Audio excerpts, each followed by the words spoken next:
Good evening, everyone. Welcome to Monday Night Muse. I am your host, Engraver. I hope all is well. Everyone's doing well this week, and hopefully audio quality is good. I'm going to have to see what YouTube sounds like. I might have to refresh my YouTube page. It looks like signal is coming in. Hopefully that's looking all great. Let me get into YouTube real quick. Aha, there I am. Yes, I think so. Let me just adjust the mic just a little bit more, a little bit closer to me. And welcome to an impromptu stream on official trailer music. And the film in question is Raya. I think that's how you pronounce her name, Raya, and the Last Dragon. Now, before we get started, let's quickly note we're gonna give Disney some advice. The first thing is they really should steer clear of any title with the word last in it. That's the first thing. Second is, remember, guys, one of the critiques, one of the reasons why Mushu was left out of the Mulan live action with a witch shapeshifter was because he was unrealistic for that setting. So I want to say hashtag, let's see, can you see it? Yeah, hashtag justice for Mushu. See it? Yeah. Yep. So Mushu is very much appreciated. This is one of 4 pins of Mulan, the Mulan setting, Mulan included, and also Cricky and Mulan's fan that the prof gave me for my wall of heroes. So let's see. That looks better, but up close, I'm going to try to get that right. Can you guys see that? It glistens, but you know that's Mushu. You can see that that's Mushu. So hashtag justice for Mushu, okay? We've got another dragon now in a Disney film who's supposed to be comic relief. After the fact, they took out Mushu for the live Mulan remake. Consistency, guys, you know? Like, I feel like they expect that we don't think things through, but we do, Disney. We think about these things. And also, let's just honor Mulan just in general, the Mulan prop. The prof gave this to me, too. He gave this to me a week before, I think a week or two before my flight, end of September. If you guys, I don't think I talked about it on my stream, but I had struggled with an incredible fear of flying. So that month leading up to that flight, we just watched heroes. We watched Captain America. We watched Mulan. we watched all our favorite heroes. So props to, of course, the prof who gave me these beautiful emblems, and also long live the 1998 Mulan feature film. And justice for Mushu, because I don't really have much faith with this up and coming dragon character. I don't think she's going to be the same. Don't think she's going to be the same at all. And I think that's what they planned. I don't think they wanted a Mushu kind of dragon again. But I will say this: the prof and I had this, and I'll welcome the chat soon. The prof and I we talked about this last night. And it really didn't sink in until a day later, the more I thought about it. That new dragon character from Raya, he pointed out that she's a unicorn. She's got kind of a horn on her forehead. And I thought, yeah, she's got kind of like this bluish, kind of a fantasy bluish with a little bit of purple and pink. That's kind of a unicorn color. But it dawned on me today that her snout, so the design of her character, doesn't look like a dragon. Her snout is smushed back, which actually is the same kind of design as My Little Pony. So she actually looks more like a dragon with a horse head. I guess that could work, but I like the dragon, the reptilian long snout kind of look, and that's just my thoughts right there. So yeah. Let's bring the spirit. Let's bring the spirit into this. Dr. Y says, dragon, not lizard. I don't do that tongue thing.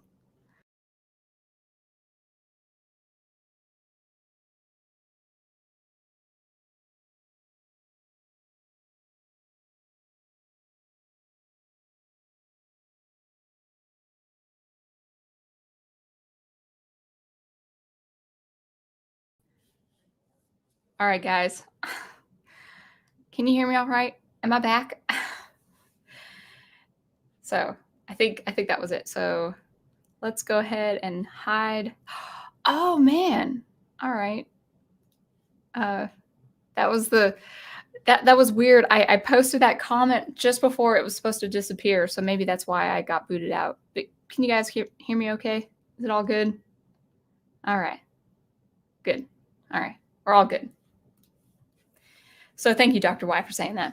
Professor Geek says, sadly, it appears the High Republic treatment of characters isn't exclusive to Star Wars. I'm looking forward to your thoughts on this, my beautiful sage. Yeah, and I'm actually thinking, I'm not going to post these links, but I thought you guys and I thought we could go over these trailers, the official trailer and the teaser trailer. We're going to talk about the official trailer first. The music, my critique on the music has to do with the official trailer, not the release. The trailer that was released October, that was a teaser trailer. That's going to be different. That my critique does not go on to that. What we're going to talk about. We're going to talk about the difference between official trailer and teaser trailer, and we'll make some comparisons. But let's just welcome the chat. This is all impromptu. This is supposed to be kind of fun. But maybe you guys and I will just do a couple very short rewatches of these trailers and talk about it and discuss it and talk about the function of trailer music and the slow, steady decline of good trailer music. Big Al Presents says, I love the days when trailers had grand symphonic music, even if borrowed from another film, that got the blood racing and that made you really want to see the film. Not this rap, pop, teen, bop crud now. And I agree. I think we're going to be talking about that predominantly in the critique, this use of popular music. It can work, but it depends on the film. It depends on the setting. And Melissa Harrison Sons is hopefully here. Brian Gilmartin says, never thought about the quality of trailer music. This should be interesting. Horizon Talker says, hello, the chat. Hello, Horizon Talker. And Wolf10 with his hey there, Sound Engraver. I'm with Al on music choices. GVK, I'm not sure what that means. I'm more lenient with, but the one for Raya. Oh, Godzilla versus Kong. Okay, thank you. I'm more lenient with, but the one for Raya, no, the sounds are too forced. I kind of want to watch the trailer again for Raya just to kind of get the thoughts going, even though I watched it a couple times to evaluate, and assess. Shot Down in Flames says Thor Ragnarok used to use the Immigrant Song of Zeppelin in the trailer, which was a great fit for that movie. So songs in trailers, we'll talk about that, but it does depend on the setting. We might even talk about that now, but we'll get into it. I just want to welcome all the chat. Yeah. Actually, let's watch the trailer real soon. I'm down for this. All right, and Knitter's Network with her hi sweetie, and Jedi Masters Utopia. Hi everybody. So hi Knitter and hi Jedi, and I think that is all. Yes, I think we have everyone in the house. Wolf 10 says, Sound Engraver, now we know why they took out Mushu. They wanted a female Mushu that can shift human. So there's a connection. So wasn't the villain or she was sort of a villain in the Mulan remake. She was a shapeshifter, right? Who was female. And this dragon is a shapeshifter. Now, we can say props for Disney being original, but come on. every artist should be that. They should be original anyway. It's like, no, at least it's not a remake. At least it's an original story. It's like, that's what they should have been doing anyway this past decade. He is sweet. Yep, he gives me a lot of little tokens of affection. It's great. All right. Let's you guys are enjoying the spirit of this conversation. Oh, actually, not you, Wolf10. Where did? Oh, okay. It jumped down. See, the chat's jumping down. Not a unicorn. A Killen Kirin, which is an actual creature from Japanese mythology. They aren't dragons, though. See, I'm already confused. So call it that creature. So if it looks like a kind of a goat head or a pony head, call it that. But anyway, let's get on to some music. It's already over the 10-minute mark. Let's talk about the music, and then we'll talk about the different quirks about this upcoming film. So let's do something a little different. You know, the official trailer is about, I would say, 2.5 minutes long. I'm going to go ahead and look it up on YouTube. I'm going to watch it. So you're going to watch me watch it, but it's only 2 minutes, so it's not going to be so bad. Raya and the Last Dragon. I'm not going to post the link. If you guys want to watch it along with me, just go ahead and find it. All you have to do is just type in the title of the movie, and it's there. So I'm going to listen to it. If you guys want, I can count down to 3, 2, 1, play, and then we can all watch it together. But it's pretty short. Okay, hold on. Stop it, YouTube. Hopefully my stream doesn't go bonkers if I'm playing something else. So, all right. So I'm at the 0 mark of this 2-minute and 28-second trailer. I almost felt like switching off the lights, but I'll be back on stream soon, or back into the chat. Okay, 3. I'm ready to count down. 3, 2, 1, 0.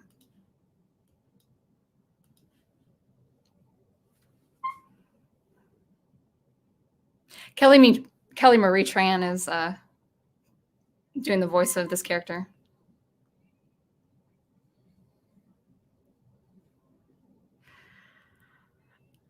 The idea of a con baby is so ridiculous, and I'll explain why later.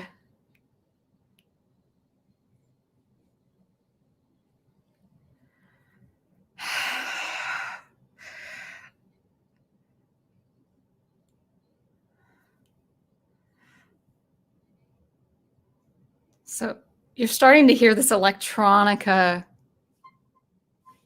with the clapping. Taka-taka.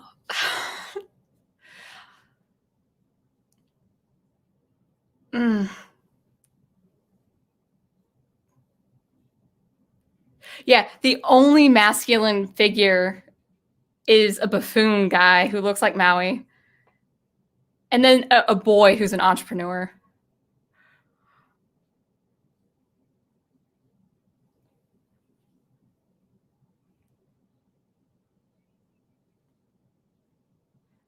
And here's the dragon. I'm going to be real with you.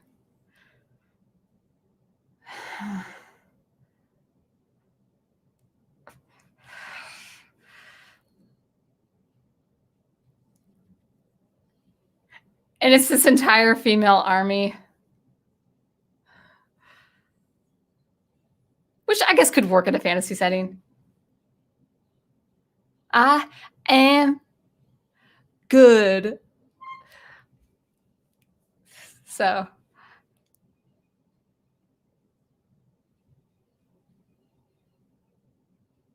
Some of the music works, but it's still not good. All right, so I stopped at 2:11. I didn't need to see anymore. So yeah, so that was 2 minutes of interesting feelings and all. So anyway, let's talk about the official music or the official trailer music. So we had a post on the Professor Geek channel of this official trailer, and I just knew after seeing 2 minutes of it, the music was all wrong. So what do I mean? What am I talking about when I'm saying that the trailer music, the official trailer music, not the teaser, the official trailer music is all wrong? Well, it has to do with function. It has everything to do with function. The trailer music cannot stand on its own. It could be its own complete composition, but it is secondary to what you're trying to present with the film. What you're trying to present, what you're trying to show the audience about this film, that is primary. The music is secondary, or maybe if it's even on a third level down, regarding visuals or sound design or acting or whatever. But the trailer music is not the primary focus of this presentation. So it could be a masterpiece of a piece of music, but if it doesn't serve the function of supporting what the presenters want to show you, the audience, it hasn't served its purpose. So it's all about function. It's all about function. So what function? What's the function I'm talking about? Well, we're going to take setting. It's all about setting. The music is supposed to talk about, or the music is supposed to display for you, orally display for you what the story is about. Let's talk about the actual setting. I feel kind of low in this chair. Let's talk about the actual setting. So we see with this upcoming Disney feature film, this animated film, that it's kind of this fantastical, it might be a hodgepodge, if I'm honest. It might be a hodgepodge of different Southeast Asian countries. I think they took from different influences, up to 7 or 8 different countries. Indonesia, Malaysia, Thailand. I can't remember the rest right now. But they are taking from different influences. But even as an American, I can see, well, that setting looks Southeast Asian, like the countries that are involved with water, coasts, boating, fishing, all that kind of good stuff. So as an American, seeing this Disney film, understanding it's a fantastical depiction of something of Southeast Asian culture, I should be expecting similar music. Now, that's not to say you can't use popular modern influences like rhythm and instrumentation, but it should include some kind of instrumentation that is best used and employed in Southeast Asia. Meaning, what am I saying? Use Southeast Asian instruments, for goodness sake. I mean, it doesn't have to be all Southeast Asian instruments, but you really should have that kind of color palette and that tonal idea. It's all about tone when you're talking about setting. It's all about the tone of the music, the tone of the sound, the tone of the modes and the rhythm and the scale when you're depicting a kind of culture, be it an actual culture from an actual country or a fictitious culture that sort of resembles a real life culture or country. So it's not too far gone for the producers to pull something out of a library. If this isn't composed by an actual composer, if this music is actually pulled out from a library, get something with Southeast Asian instruments and show me music that represents the fantastical, that represents the mystical, that represents the mythology of this kind of story and setting. Don't give me that sensational personality, football stadium, electronica pop. I am good. It's not garbage on its own. The music is not garbage, but it certainly pulls me away from that world. I don't see anything in that world that would resemble or that would have that music to demonstrate it or represent it, I should say. Now, if people say, well, Michelle, we probably shouldn't use Southeast Asian music or instruments for cultural appropriation, to that I say, then don't do a fictitious setting that looks like it's from Southeast Asia. If you cannot do the instruments or the instrumentation, it doesn't have to be all. It could be half and half. It could be half half of the instruments or a fraction of the instruments with some primary melodies and high focal points with Southeast Asian instruments, and then maybe the rest of it is an orchestra. That's fine. Or maybe it is electronic dubstep done very well, not this B-rated stuff I'm hearing as far as electronic. When I say B-rated, it's like a trope. It's just like it's something these producers pulled out of a library. I'm guessing this library cost them probably $500 to acquire, license to, and I would not be surprised if this kind of trailer music was straight up out of a library. I don't think it's an actual composer who composed this. Maybe, I could be wrong. I actually did not do my research. Sorry. But yeah, so maybe half Southeast Asian instruments and half Western orchestral or electronic music. But that music that we had heard for this official trailer is not a good presentation. It's not a good sound, sonic, aural, musical demonstration or presentation of this kind of world. It's too modern, and to me, it actually looks like they're trying to Americanize something that is out of Southeast Asia. It's not good. Now, that's not to say that there aren't this is hard to say, SE. It's not to say that there aren't Asian pop artists that don't use these ideas, these iconic or trope musical ideas. There are pop sensations everywhere. And there are pop sensations that draw on from Western ideas, even classical ideas. So I'm not saying you should use something that's modal or structural to that kind of culture. If you don't want, that's fine. If you want something more accessible, as something that can be registered by the whole world, that's fine. But there's this almost McDonald's kind of treatment. It's like I'm going to McDonald's, or it's like I'm going to Panda Express instead of actually, going to China and experiencing actual Chinese cuisine. That's the feeling for me. Now, I'm more sensitive to this kind of thing because I'm in music all the time and I pick up on these cues. But this popular stuff for something that should be fantastical, and not just fantastical, it looks the setting looks like it's from a distant past. They're using swords. They're using spells and enchantments. It's not like Atlantis with some advanced technology. So it's not just a fictitious fantasy setting. It's something of the past with swords. That's what it looks like. And we could talk about the mistreatment of the colloquial and the dialogue of that official trailer if we want. But as far as music is concerned, it totally, I would say that its function is a total misstep. It just did not do that well. Now, people don't pick this up.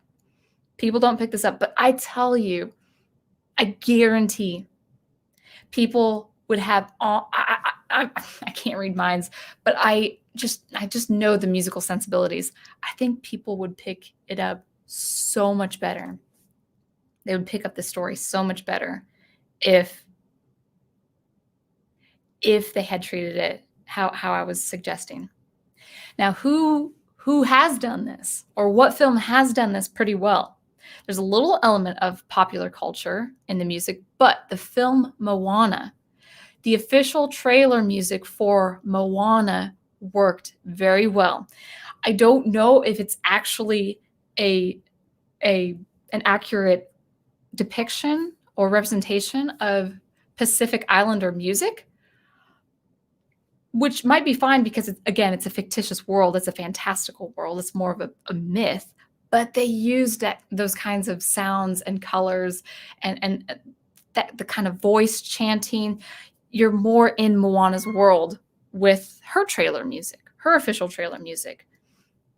I'm in a football stadium with this trailer music, with Raya. So that was an impromptu, no notes, and more will come. Probably more thoughts will come as I go. But that's the role of trailer music. That's the role of official trailer music or teaser trailer music. We might actually do a comparison. So we just had watched the official trailer music a little bit longer. Well, there was a teaser trailer that was released in I think October 20th, and it's still a little bit kind of pushing into that modern edge, but not so much. The teaser trailer for Raya was much better. It had instrumentation that I could hear in that kind of world. So we might do a compare and contrast as well. But let's continue discussing as I go along with, a chat. I'll piece together my thoughts as we move along.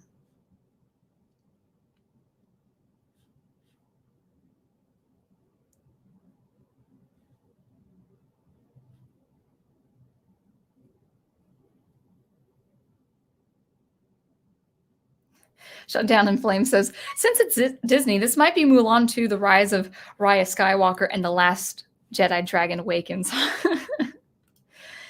And Prof giving me a cool sunglasses look. I didn't even know about her. I didn't even know about her until I looked her up. I'm not a fan of her voice. I can understand why people would be attracted to that kind of personality. I'm not a fan of her voice. I think I could listen to her voice and her acting probably for like a 22-minute episode. I don't know. It's a personality, and I know people do like that kind of personality. It's not my thing.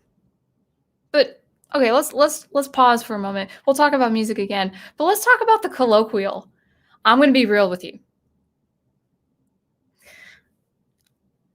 Guys, we got to remember, yes, this is the decade of 2020. We might be using that for another 10 years. But stop with the colloquial. Really? A con baby? Really? Now, I know really has been kind of around. I mean, it's been around since I've been in high school. But the way it's inflected, really? This? That's not going to be our way of communicating, 20 or 30 years down the road. So if you guys want if you want a piece of film locked in stasis and preserved, I say locked in stasis because it's a romantic way. I heard Tom Shippey describe like the elvish cultures of Tolkien, so I always use that phrase, locked in stasis.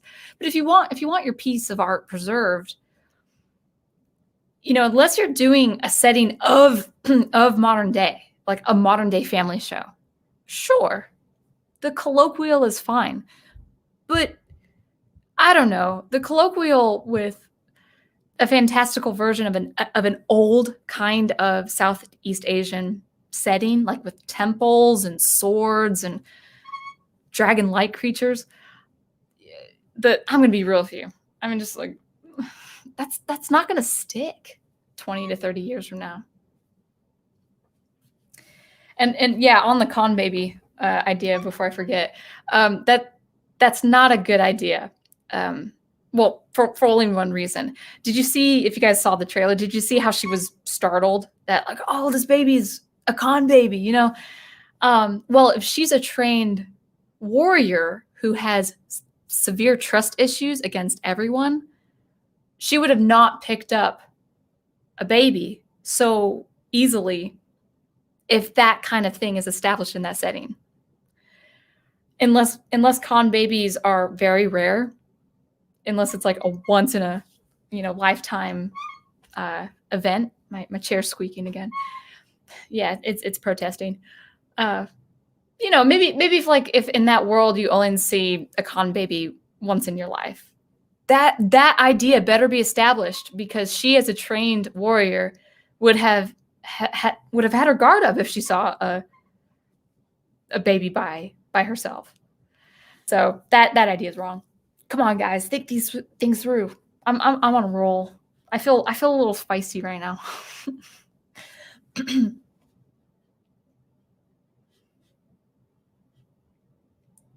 All right.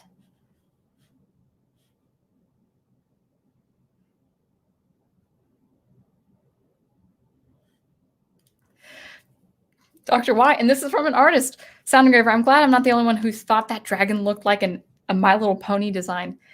Yeah, I mean, I didn't. It took about a day to sink in, but I was like, why doesn't she look like a dragon? She's got the body of a dragon, and I can understand like kind of that mane. You know, you've seen depictions of dragons with kind of that mane form. You know, at the head, so that works, and all of that to me strikes it a little bit more masculine. But what do I know? Maybe female creatures have manes too. I don't know. I don't know my fantasy creatures, but I was like, yeah, she has the horn on her head, like the prof said. And then I was thinking, it's like, oh, her snout is mashed back. It looks like a horse. You know, it looks like a goat or some sort of horse. It doesn't look like a cool dragon, like this. Yeah. Oops. There you go. Let's see if I can. Oh, there he is. There. See, I'm trying to. He's kind of tipped on one side as part of the design, but he's got a snout. He's got a snout. Justice for Mushu.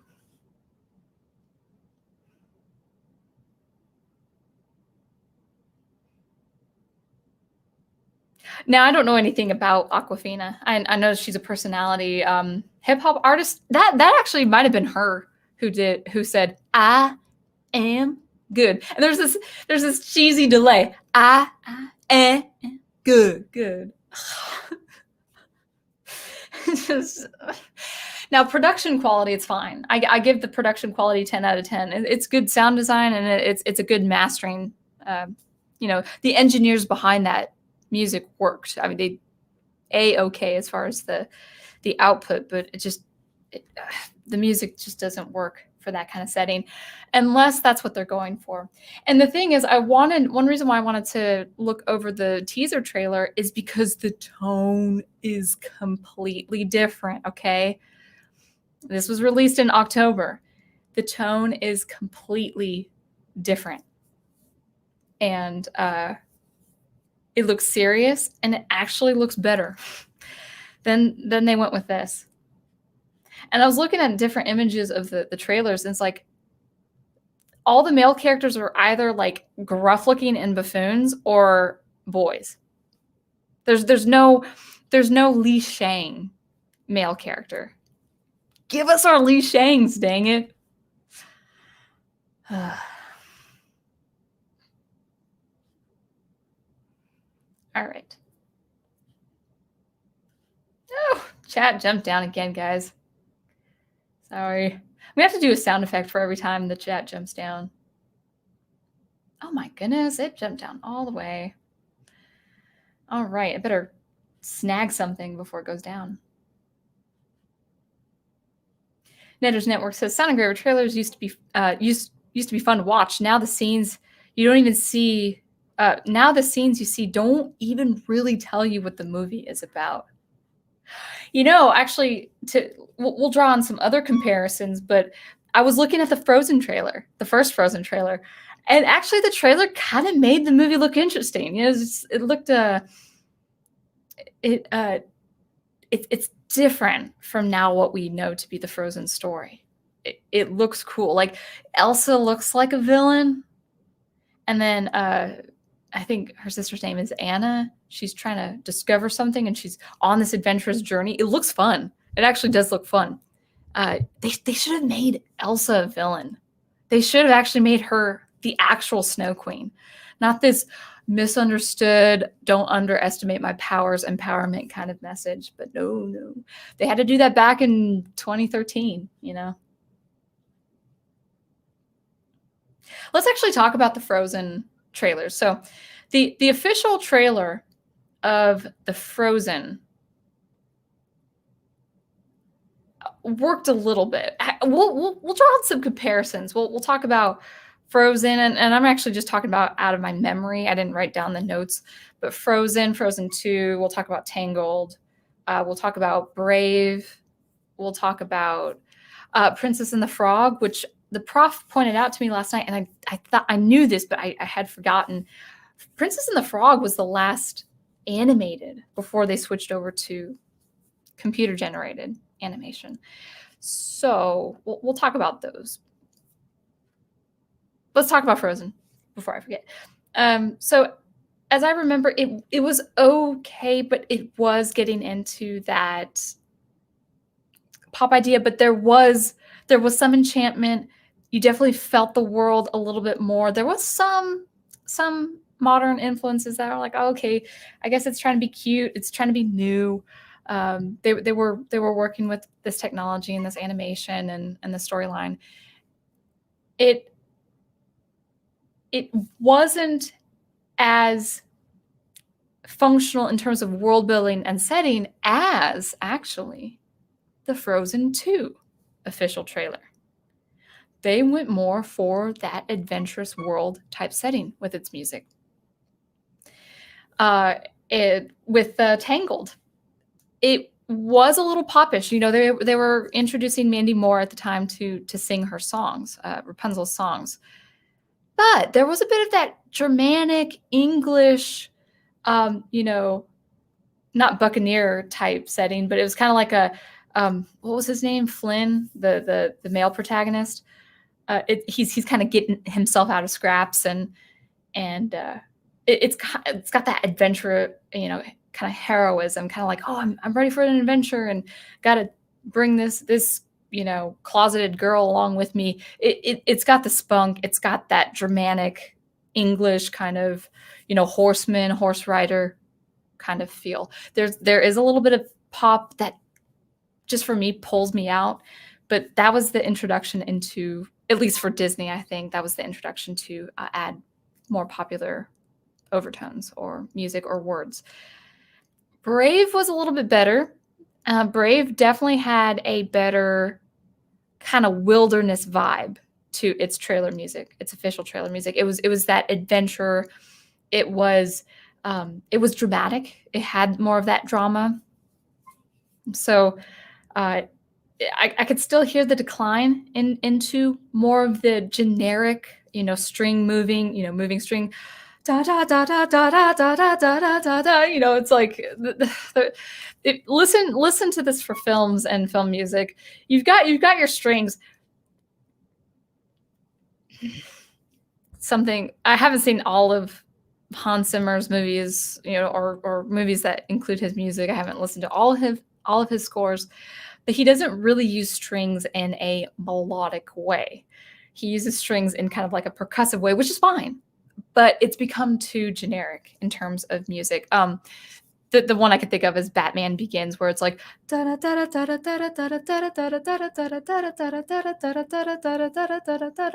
it's just like that. It's like, okay, and then the French horn, da, da. It's like, okay, where's the melody? Where's the symphonic writing? But anyway, so Brave and Tangled had at least on some level, as generic as it might have been, particularly with Brave, on some level it depicted that world. Excuse me. Frozen 2 also depicted a very mysterious adventure, much better than the original Frozen official trailer. Princess and the Frog had a pretty good, actually very magical, very much the same Disney magic of the orchestra. There was an introduction of more of the Cajun, if I can remember, it was more of the Cajun blues, that kind of older popular Louisiana nuance, which is fine because I think that takes place in a bayou or in a kind of old French Louisiana kind of setting. So that's perfectly fine. But it was that Disney magical symphonic, let's bring you in, guys. Let's pull you into this world, this magical world.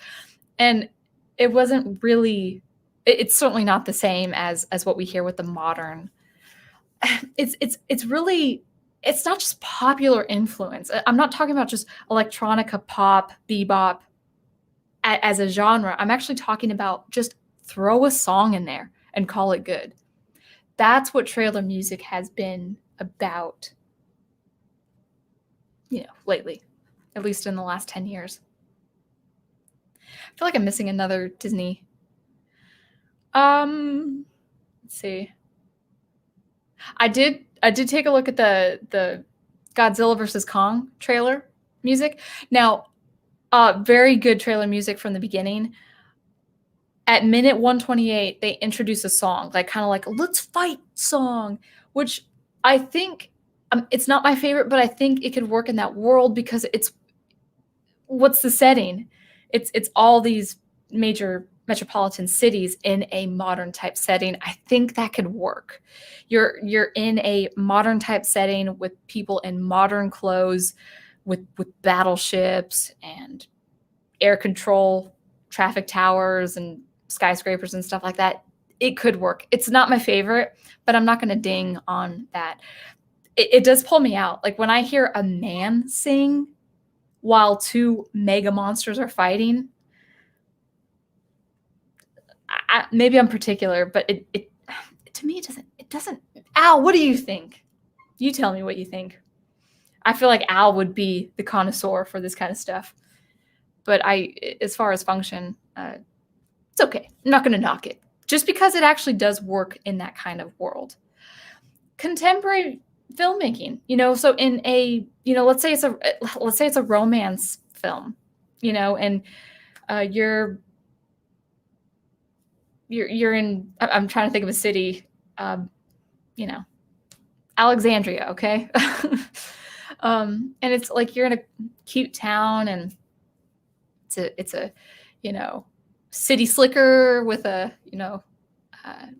town girl, and they're reconciling their differences of big city and town living or country living or something like that. Okay, sure.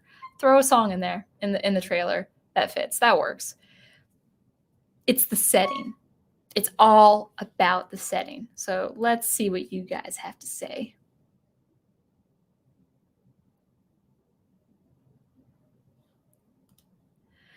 A shape-shifting magical person is nothing new in Disney.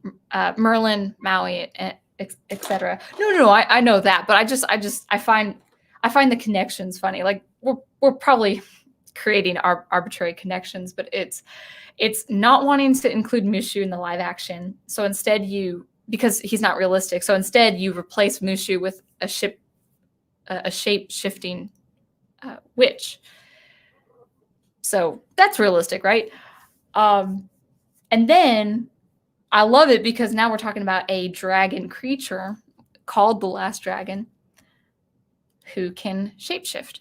So I found the connection kind of funny, but oh yeah, I didn't know how to pronounce it. Qilin.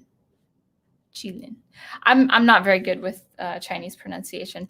You give me Roma. Oh, that's not Romaji or Roma.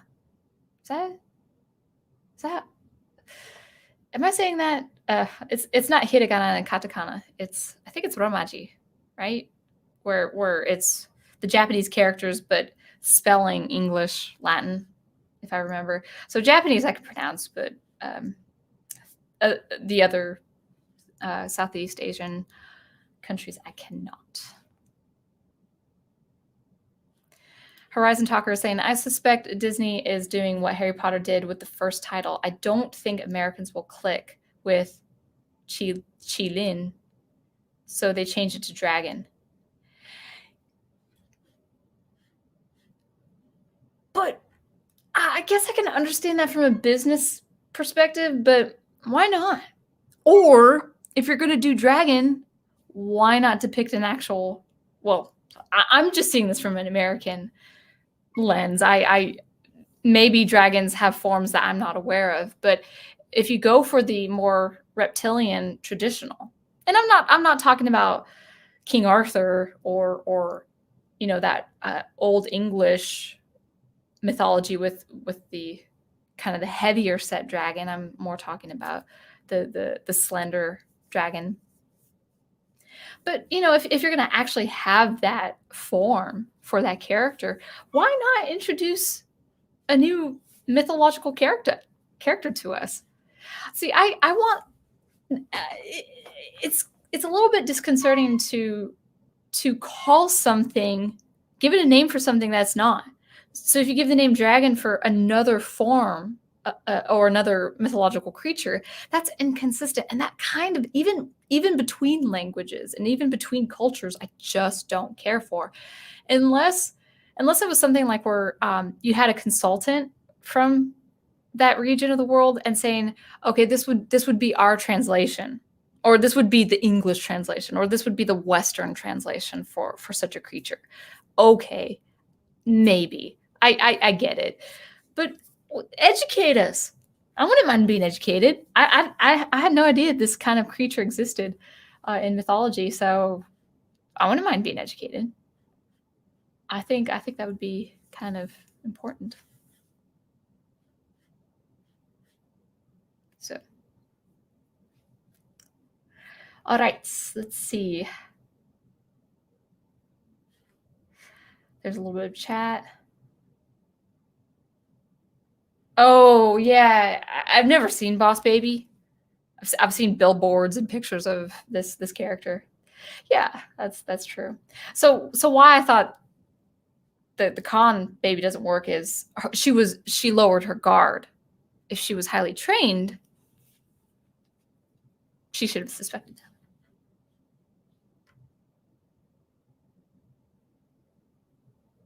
Oh. So here is my concern. This is a sidebar. So we're talking about Kelly Marie Tran is the voice of the protagonist, Raya.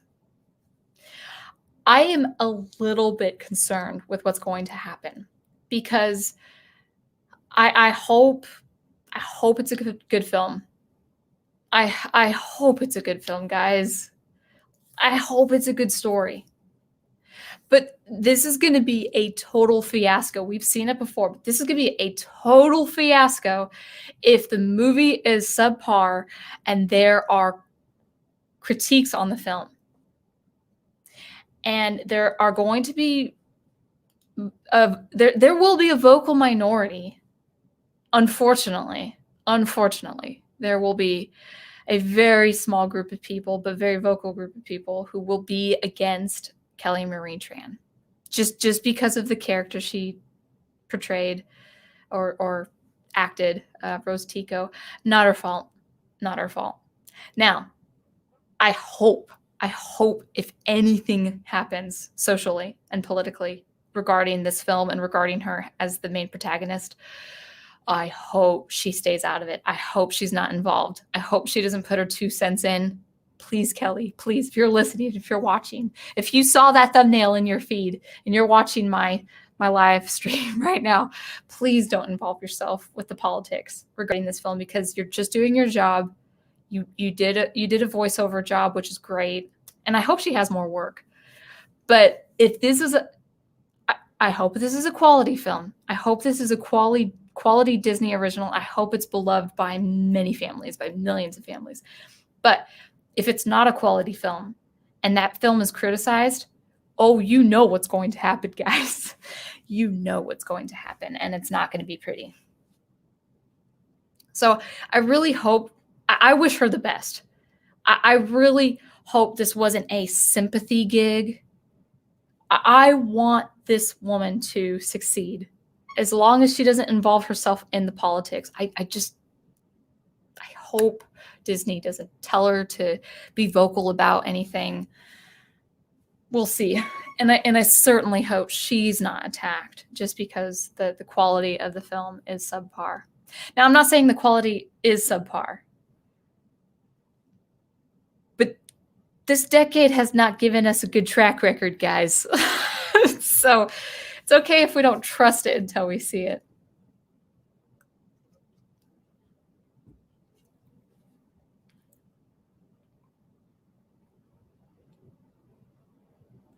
The Wolf Ted says, The I am good sounds so forced. These female singers are too focused on being showy with their lyrics these days. Man, I tell you, I love simplicity. There is beauty in simplicity. No, I think the forced feel. Excuse me. I had a big dinner. I think the forced feel is more that hip hop, electronica, house effect, like that house. When you have a house like electronica or house, like when it's electronic hip hop, it's big, it's showy, it's sensationalized. So you're gonna have this really big delay going on, like I am good. I mean, it's like, and it's like so it's forward at your face, and then you're hearing it pan this way. You know, and it's supposed to be big and large. And now, what I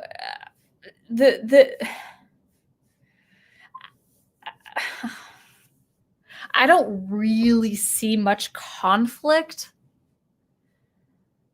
The trailer could be great conflict, and hopefully it's a great resolution of the conflict of that film. But the trailer's just showing two, like an army of women, like holding crossbows or whatever, and then like a renegade army, you know, Raya's army, and they just don't trust each other. So the resolution, I think, then would be, oh, they reconcile. Now, if that's the result, there better be a good conflict and resolution. There better be a good reason why they reconcile, because this conflict, this tribal conflict, has happened for as long as they can remember. It better not be something dumb. It better not be like some lame joke and they start laughing or something. Just and Wolf 10, have you noticed?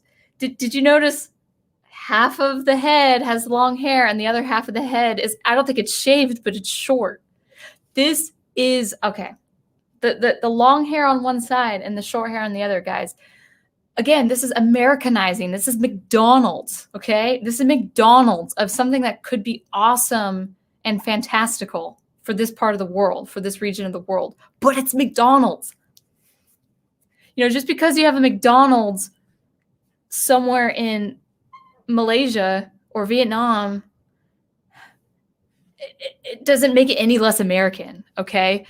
I have a problem with people putting these kinds of styles and these ideas into these films.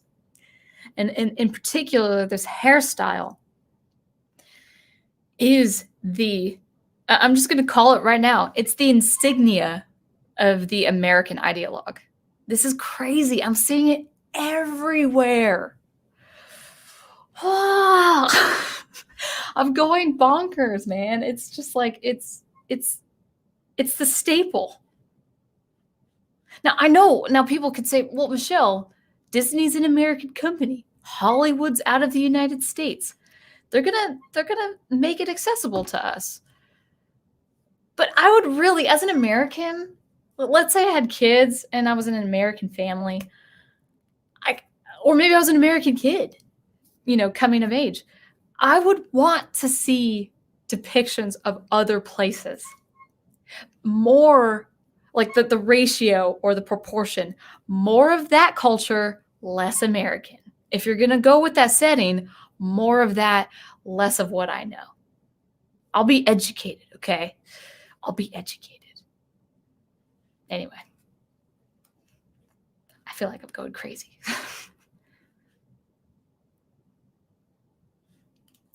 Horizon Talker says, the main theme from the first few seasons of Naruto did a great job blending traditional Japanese music with modern sensibilities and instrumentation. I still listen to it from time to time. Yeah, that's a good point, and that's what music should do. One of the departments of higher education in music, like in a music department at a university setting, is ethnomusicology, world music. Come on, ethnomusicologist consultants.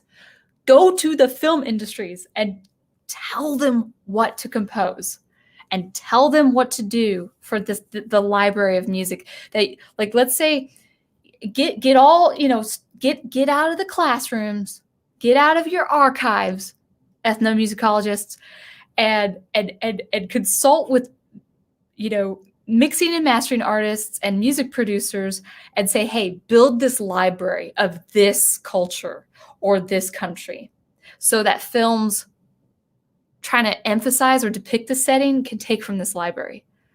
That would be awesome.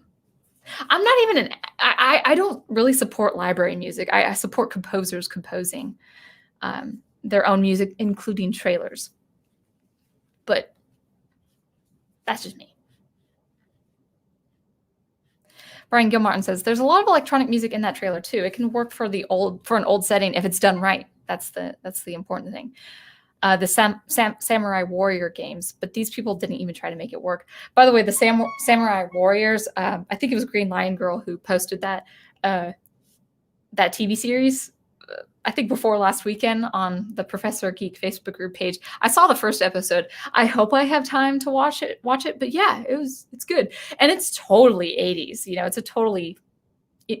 It's Japanese with the English subtitles, but it's got the 80s flair, with the kick drum and the toms, the resonant toms. And that's fine. The Japanese, definitely before the 80s, of course, but really in the 80s and 90s with things like Saturday morning cartoons and Nintendo and those video games, they were really working with progressive rock and rock. So it's not to say you have to have a koto for Japanese music. I'm not saying that at all, but it would be nice. It would be nice with a blend of it, like a mixture of it.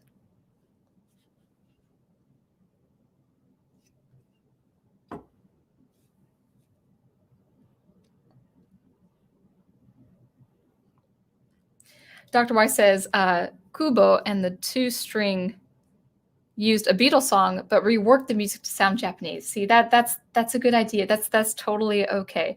You're gonna hear electronic pop from out of Morocco. Now, I do like the sound of some Moroccan instruments. I think it's great.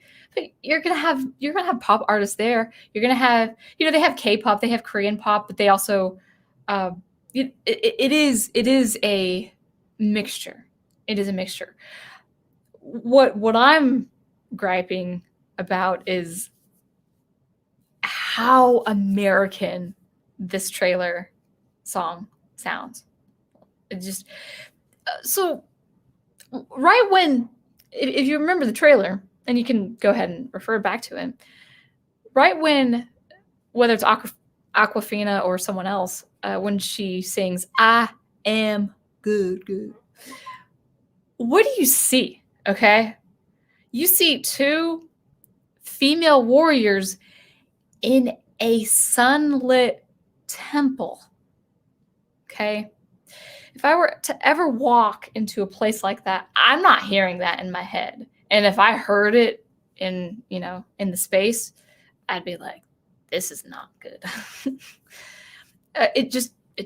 I do not hear that when I see a temple that is in the evening and it's about to go, it's getting to be dusk. I don't hear that. I hear something else.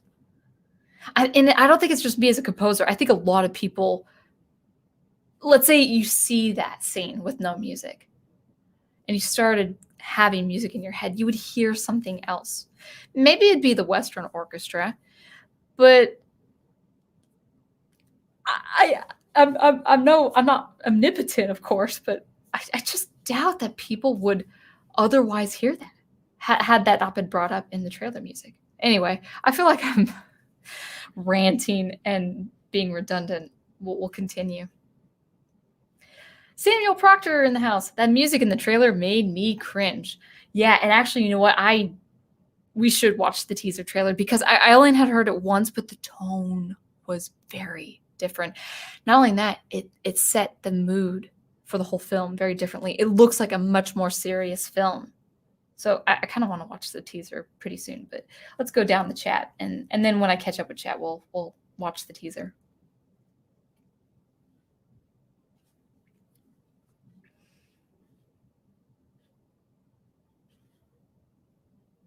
Let's see. Oh, Dr. Y, is anyone having sound problems? I hope it's just you. Maybe I should look down the comments and say you have no sound. Do I have sound? Oh, it looks good to me. Maybe I should hear my video. Let's see. Oh, yeah, it sounds good on my end on the YouTube. All right, let's go back up the chat to catch up with chat. I skipped a lot of chat. Wolf 10 and yeah, exactly. It tells us nothing about the world, the people, or the character. Now, the character of Raya looks good. I'm not a fan of the CGI. I just don't care for it. I think she would look so much better in that kind of Princess and the Frog 2D animation. While she looks different, she's got a bit of Elsa. She's got a bit of Moana. I think it's not her. It's not her design. It's I think it's just the shortcuts they're taking. Maybe not even with computer animation. I'm not saying it's computer animation, but I think they've just stuck to a formula to produce something very fast. So she looks different, but she's got a bit of Elsa in her expressions, just a little bit. She's got a bit of Moana. I mentioned this on the chat before, but I had seen a Disney CGI version of Pocahontas, and it just didn't work. Leave Pocahontas alone. I love the look of Pocahontas in the 90s. I love it. Don't do Jasmine. Don't do Belle. Don't do them. just leave them alone. Don't CGI them at all. You know, like when you see Pocahontas, I mean, I hadn't seen the movie in years, but as a kid, I grew up with those movies. She is the most beautiful thing to behold when she jumps onto that rock and John Smith is about to shoot her, and then she stands up and then she looks at him and he's just dumbstruck. He has not seen anyone so beautiful. I don't get that magic of feminine beauty as much with the CGI. Maybe Padme from Clone Wars, but that's pretty much it. So, Horizon Talker. McDonald's. Disney is making McDonald's movies. I love it. Yeah.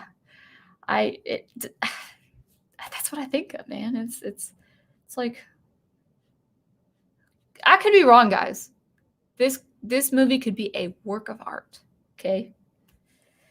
Oh, by the way, it's worth mentioning that James Newton Howard is the composer for this film. So I don't think he did the trailer music. He is doing the score. Now, he's done Atlantis. He's done Treasure Planet. I've heard of his scores before. I can't remember what those particularly sounded like, but I don't remember them being bad. So I mean, I trust him. I trust his know-how for depicting a fantastical setting, especially if it's Treasure Planet and Atlantis.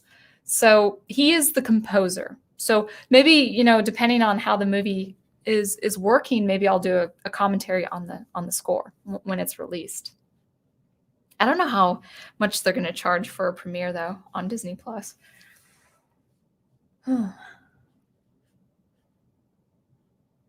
It better not be $30. It should be like $14.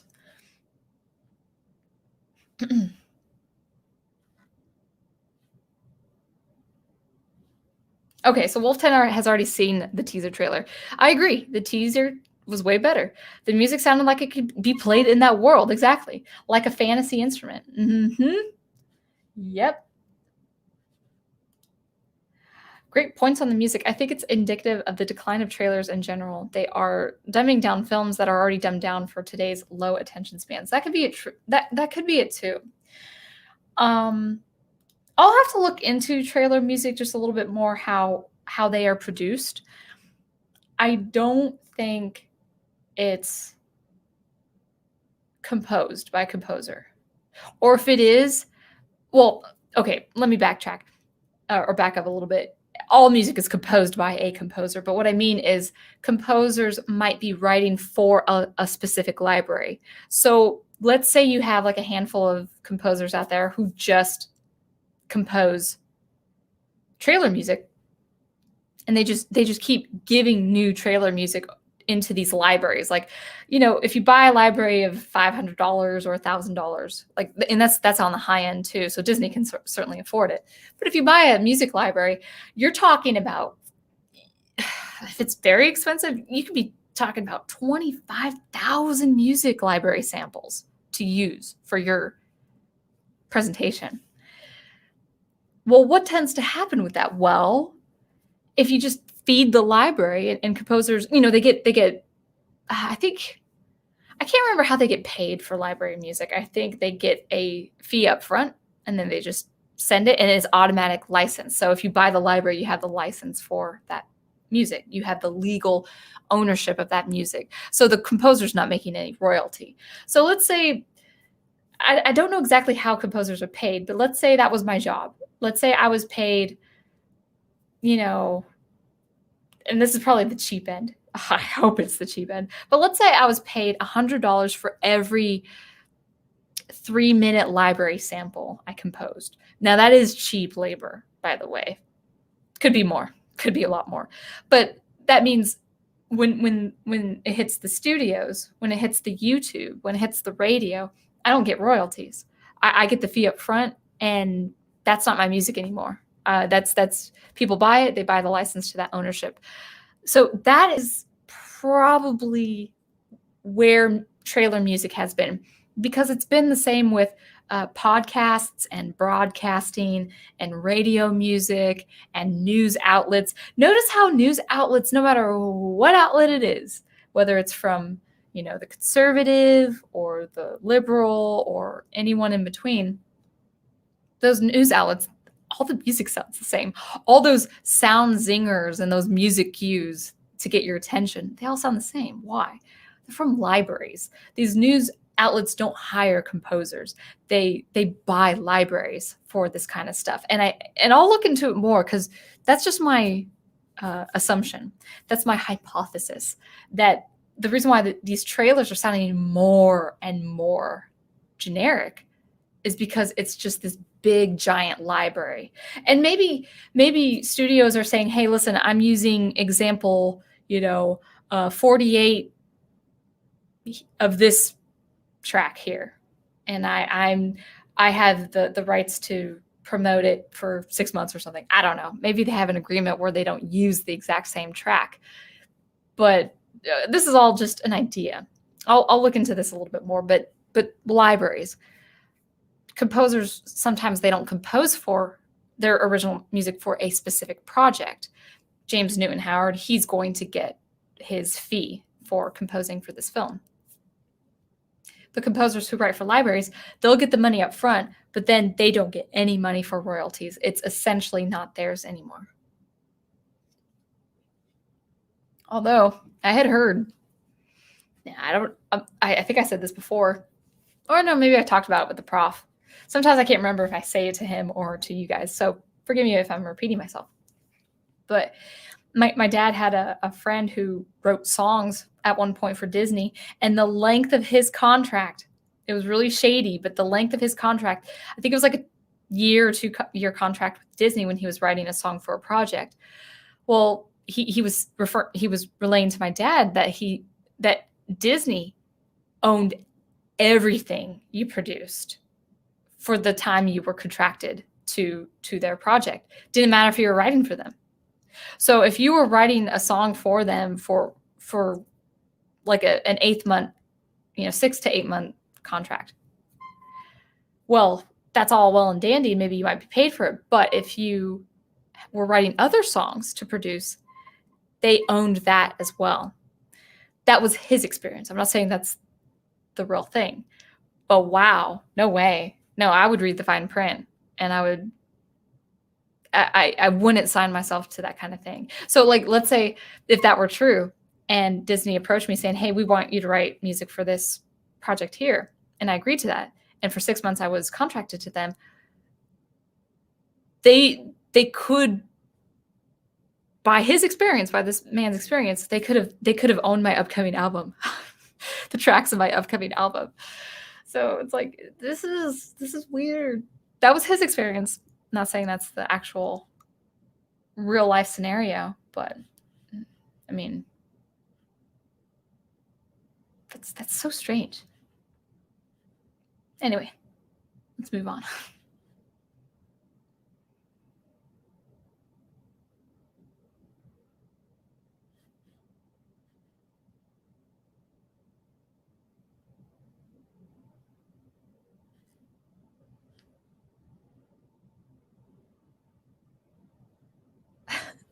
Samuel Proctor says, Disney has become obsessed with babies. Baby Groot, Baby Yoda, whole Jack scenes.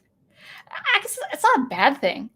So Netter is saying, what's a con baby? So this idea was established. This idea of a con baby. So it's a baby who's a con artist. So like the baby's all alone and being innocent, and she picks her up, said, oh, where are your parents? And then things behind her, I don't know what animal that was, like a mule or something, stole stuff. So, and then the baby kicks her or whatever and throws dirt in her eyes or whatever.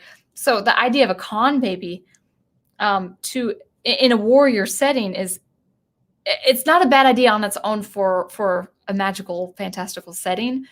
But the way she was off guard, if she was so trained a warrior, if she was such a trained warrior, she would have been more on guard seeing a baby sitting alone in kind of an alley. It's like in a boxed between houses or stores, so it was inconsistent with already her overly competent character.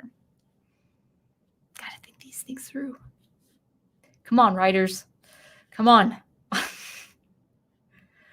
What would it be like to be a fly on the wall in these writing committees?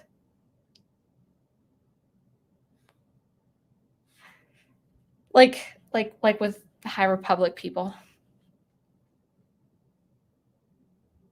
I just can't imagine what goes on in those discussions.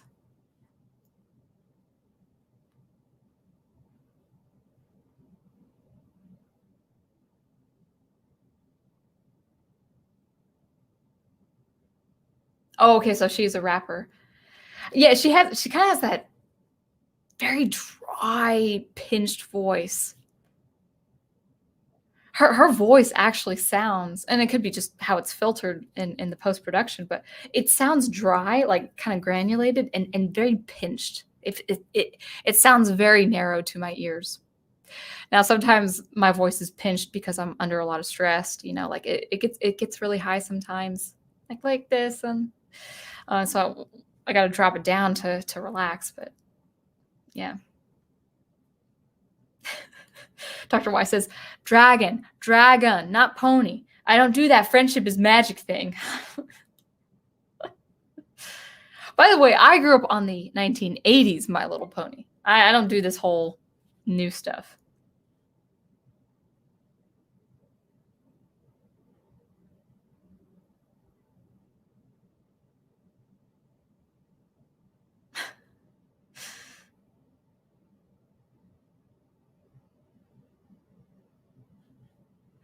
Yeah, so Prince Philip, who battles Maleficent. Now, okay, so Prince Philip, Li Shang, Prince Eric. I mean, Prince Eric and the little. Oh no, he fights Ursula.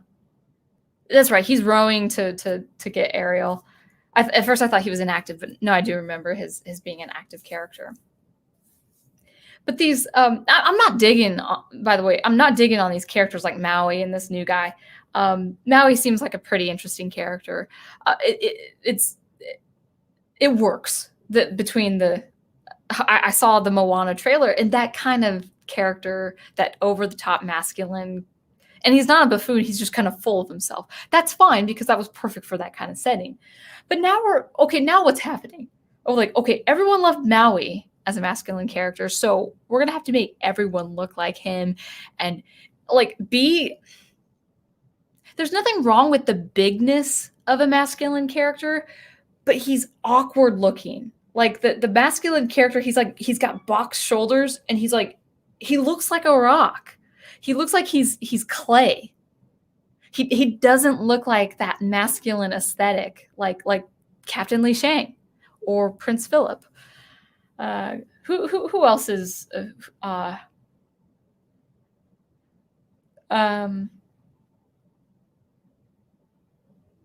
mean, you know who was the mocked masculine back in the day was Gaston.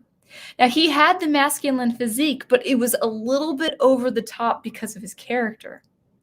And then the Beast becomes the Prince, and then he's more of that normal aesthetic of the masculine.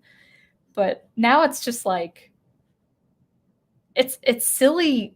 It's silly masculine. It's like I'm big strong guy, and you know he's going to be the punching bag. He's ready to be the punching bag. And then so I look up Wikipedia, the cast of characters for this movie. You know that boy who says "Let's go," which drives me up the wall because I teach students, and it's like he's a kid I teach on a weekly basis. Again, McDonald's guys, McDonald's. Well, you know what? Okay, this is uber McDonald's. This kid, according to Wikipedia, is described as a 10-year-old entrepreneur. How Americanized can you get, people? They are creating their own parody. They have created their own parody. Oh, so we've got this big, rocky clay. He looks like a clump of clay for a masculine character. And then a 10-year-old entrepreneur. It's just so Americanized. It's just like,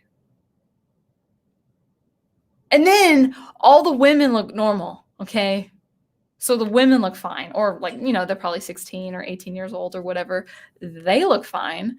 They look normal for the most part. But then like if you do still shots of the other army, like the antagonist's army, the men, there's one shriveled older man, and then there's one somewhat muscular man, but he doesn't look like the young masculine aesthetic. So the women can have the female form and be attractive per se. I think Raya is an attractive looking character, but no, we can't have an attractive male character. They've got to either be 10-year-old entrepreneurs that say, "Let's go," which kind of sounds like a 10-year-old entrepreneur if I think about it, or like, "I'm ready to do some butt kickery," which is such a dumb line. Such a dumb line. Or a baby. And the thing is, I don't mind the Motley Crue idea. I really don't. But come on. If you're going to have a normal looking girl, please have a normal looking guy. Okay? Ugh. Oh. He doesn't need to be He-Man. But if you're going to have a Tila, you got to have a He-Man. Okay? That's just the rule. If you have Tila in your Motley Crue, you have He-Man. Or at the very least, Man-at-Arms, okay? I'll stop. I feel like this whole impromptu has been a series of rants.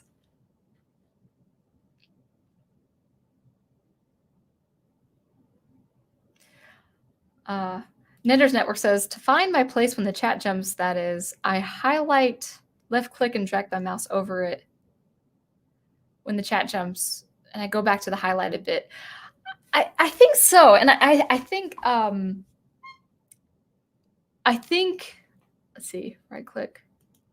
Oh, I can't do the right click, but that's because I have probably a Mac. But when the chat disappears, then jumps. So I see that it's highlighted in blue. Yeah. Good. But thank you, Netter. Yeah, I'll try. it's silly. Brian Gilmartin says, I've never seen Frozen, though I've always heard mixed opinions about its music. I'm not a fan. Not a fan of the song. It's bad songwriting, so bad lyrics, and it's bad instrumentation. It's, if you want to go for popular music, if you want to go for pop or bop or bebop or whatever, if you want to go for that, that's fine.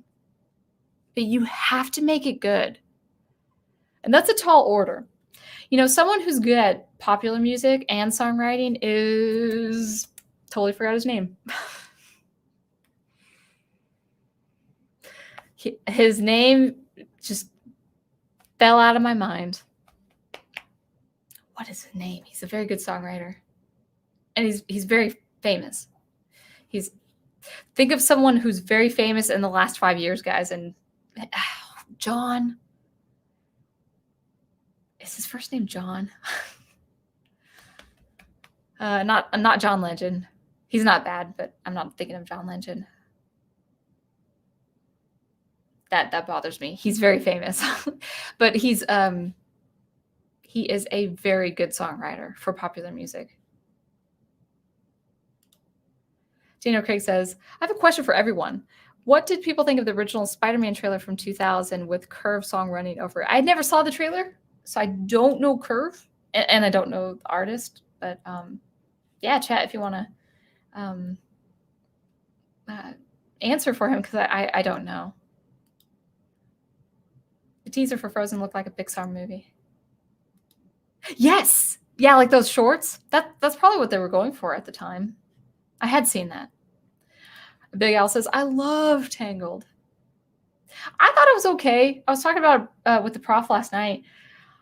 I like it, and I like the kind of conflict reconciliation between Rapunzel and Flynn.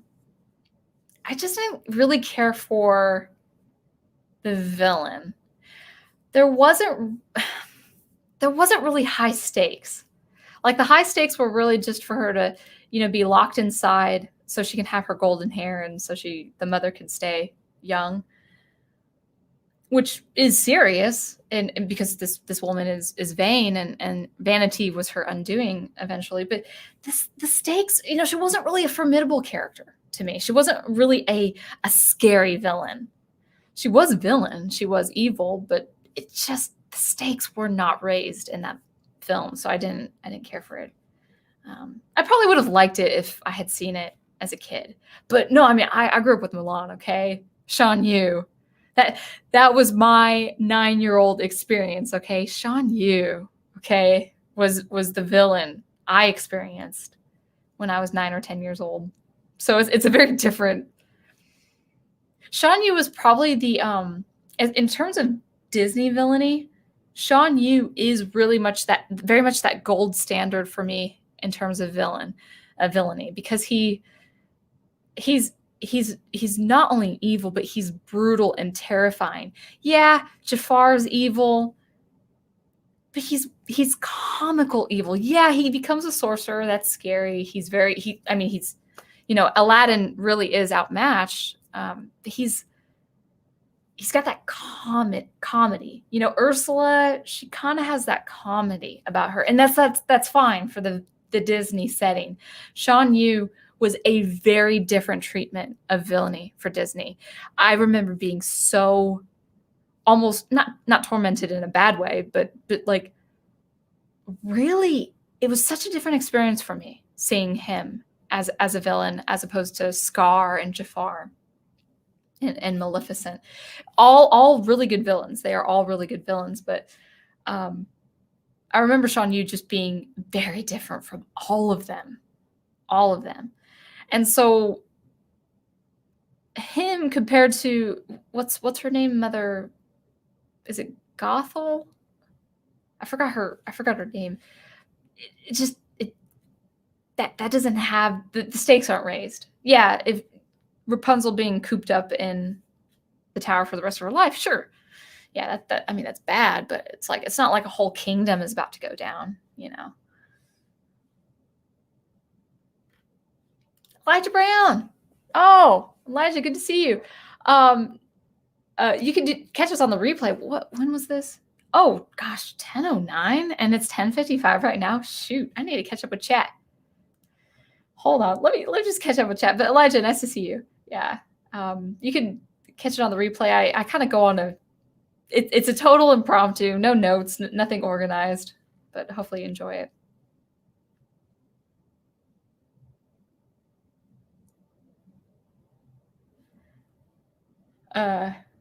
Melissa says the Tim Burton Batman music is far superior to the Nolan. I agree.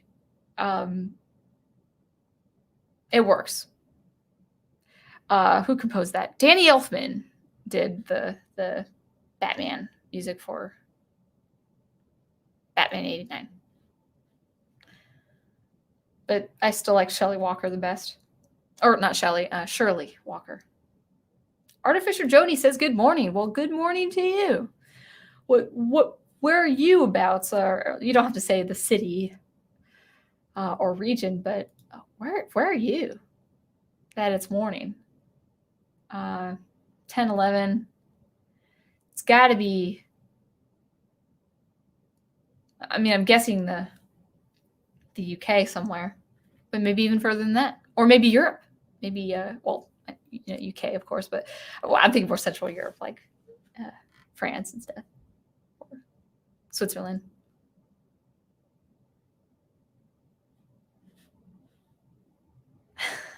So Frozen is less than Frozen 2, less than Brave, less than Tangled, less than every other Disney fairy tale movie. I don't know anything about any of the Frozen. I never saw Brave either, so I couldn't really comment. I was just more on the trailer music, which maybe that's what you were scoring as well.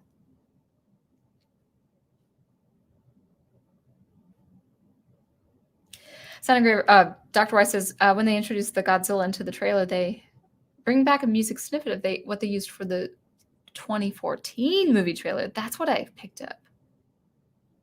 Oh, that's interesting. Now, when Godzilla enters the scene, it's still very, very good, very impactful trailer music. It's very good.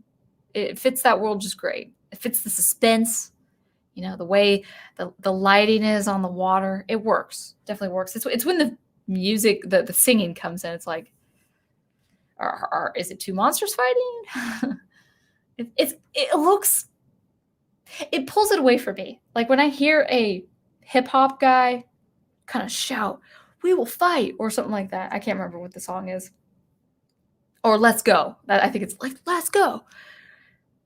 It almost pulls out the mightiness, the might of Kong and Godzilla to me. But I pick up on those things. I'm like, it's kind of like a movie director really doesn't know what music they want. They let the composer know what they want for a scene or a kind of setting or a culture, but they leave it to the composer's intuition. They don't dictate what the composer ought to do, or they shouldn't, because composers have those musical sensibilities. So anything that reduces the might of Kong, I don't want. Like, so if I hear a piece of music that reduces him, no, you want to build him up. Big Al Presents says, modern music is fine in modern setting. Monsters fighting needs a good song. Invokes the wrestlers' theme as they come to the ring to fight. Yeah, that's where I'm not being so critical with the Godzilla versus Kong. Yeah.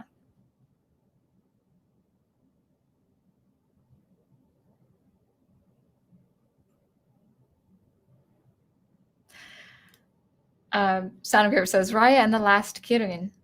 Wait. Is that how you say it? Chi? Isn't it Chirin? Or Chilin?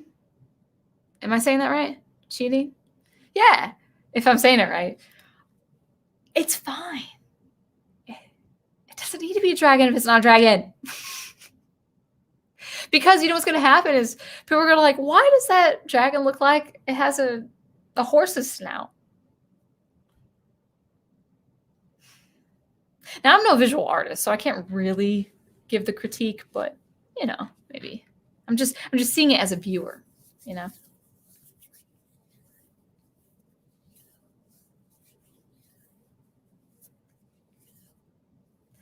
Yeah, Horizon Talker, you're saying Tran has, are you saying opt out of social media, which is probably a wise choice?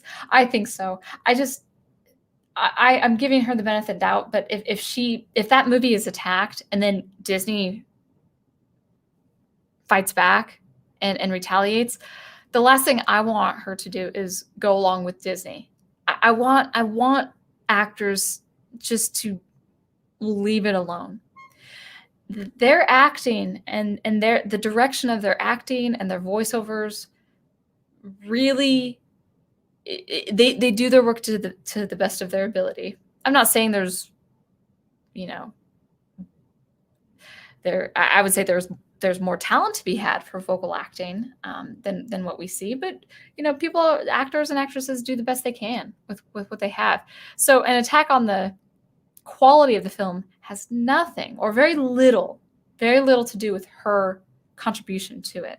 So by that, in that way, I would say, if I just hope she just lets it alone.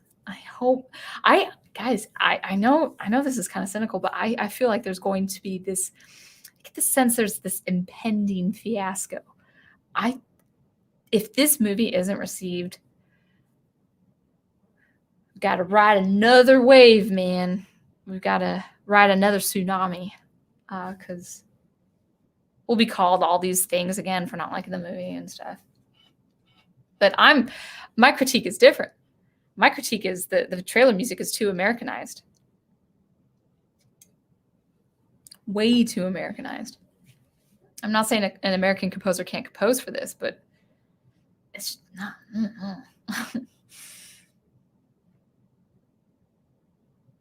Yeah, thanks, man. I don't like that attitude. I am good. I am woman.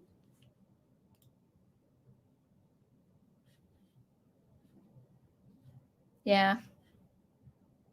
I don't mind seeing, women, fight very well and fight very competently if they've been training all their lives. So obviously I think she's trained. It's implied that she's trained since she was a little child, and then she's been looking for this creature for 6 years. So she's been kind of a scavenger for a long time. She's got experience behind her. So I get that. But what we don't see? We don't see women getting beat up, like really beat up.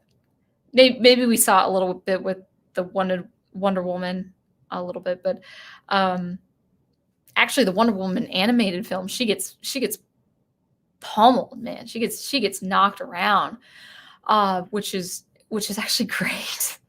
We don't see women bloodied a lot. Now, maybe that's not true. And I'm not talking about like horror films or things like what's the film I'm thinking of? Oh, Mad Max or something like that. I'm not talking about that. But we don't see women get knocked around now. The other day, I hit my head on kind of a banister in my bathroom. I open the door and somehow I slam it right in my back. Okay. So sometimes I'm clumsy. Sometimes I don't know what I'm doing. I don't know where I'm going. And I think that should be fine for women characters. Women don't need to be totally agile and avoid everything or evade everything or circumvent everything. Like if a woman gets tossed around or like runs into a door or something like that, I think that's fine. It's not violent. I mean, if you call it violence, then don't do it at all, because the men do it all the time, So that's just my 2 cents on that.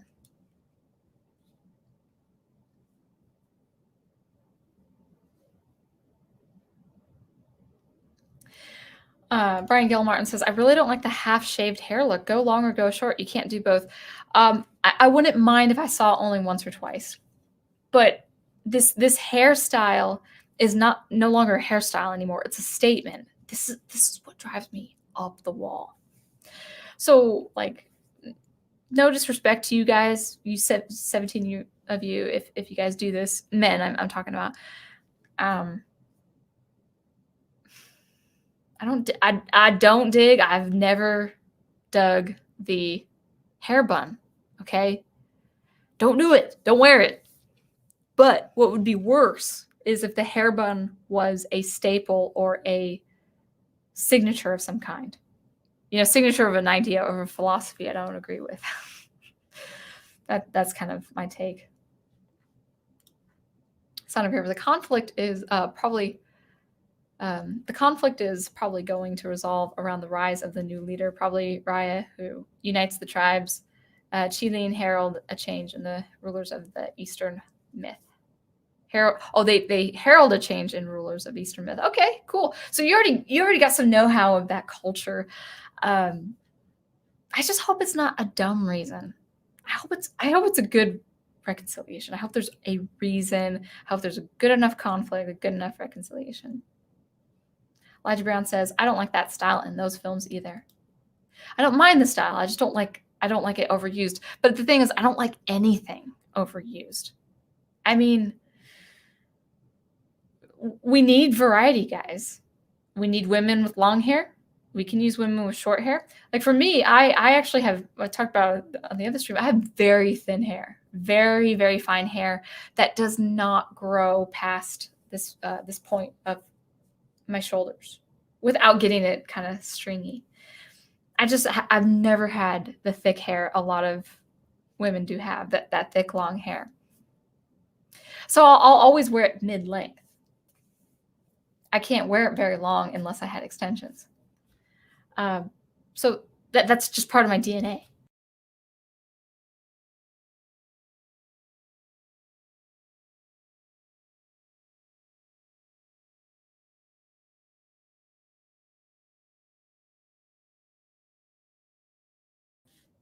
All right. I'm back. My magic mouse, I touch one thing and I go back. The cursor goes back. So hopefully that didn't affect the stream too much. Elijah Brand, is this your first time on any stream? I haven't seen your name on the chats for our streams. Welcome. I'm glad to see you on the Facebook group. So, okay. Yeah, it went wacky for a sec again. Thanks, Netter. Yeah, I think my mouse cursors, it keeps going to the back screen. So sorry, guys, if there's a little bit of I just posted a socio-political thing. Okay, so let's roll with it. Dr. Wise says it's like despite liberal progressives claiming to be all pro artistic creativity, yet there's no creativity in them. One of the art colleges I follow has boring text for their name. Yeah, I wouldn't say lack of creativity, but I would certainly say lack of variety. Which for a setting like this with Raya, go total variety.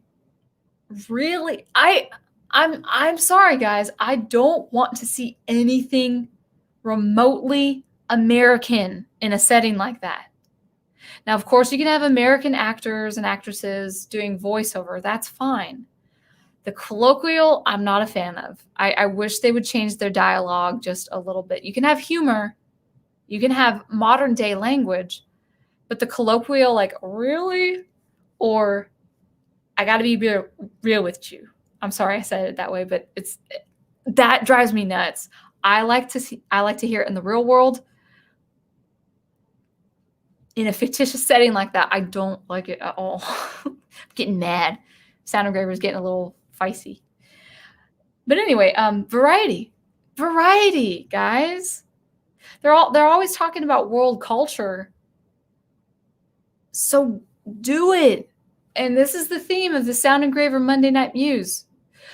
I do not care what your opinion is, or I care, but it doesn't affect me. But what does affect me is that people are excellent. They are not excellent in their messaging. If you do political messaging, that is one thing. If you do activism, that is one thing. But you have to do it well. You have to do it well, or I will not regard anything you say. I just don't. I need excellence. I don't want laziness. So the idea of something we're seeing time and time again, like with the High Republic, now with Raya, that's laziness. That's being sloth-like. And people say, no, we just need to get the message across. I'm like, you get the message across, but you have to do it well. And people are not willing to undertake the time, the dedication, the commitment, their creativity to do their messaging well. Do it. Be political, but you have to do it well. You have to. Or you won't have any audience besides people who already agree with you.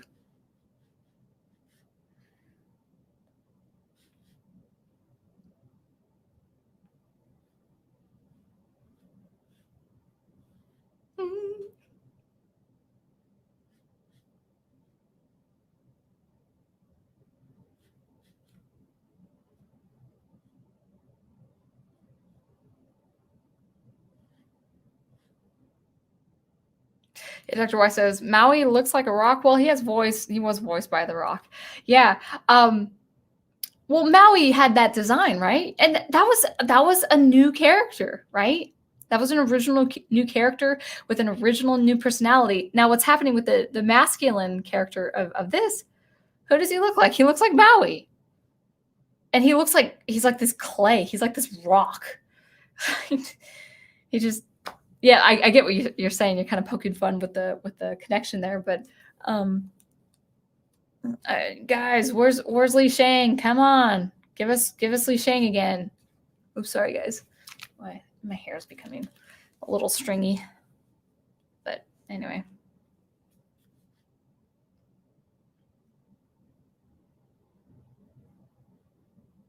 No. Yeah, not Maui. I'm talking about this new guy. This new guy who kind of looks like Maui. Yeah. But yeah, you know, maybe that was the original. Maybe that was the impetus, and now they're just rolling with that kind of character. Wolf 10 says Gaston was more than just over the top. He's larger than life.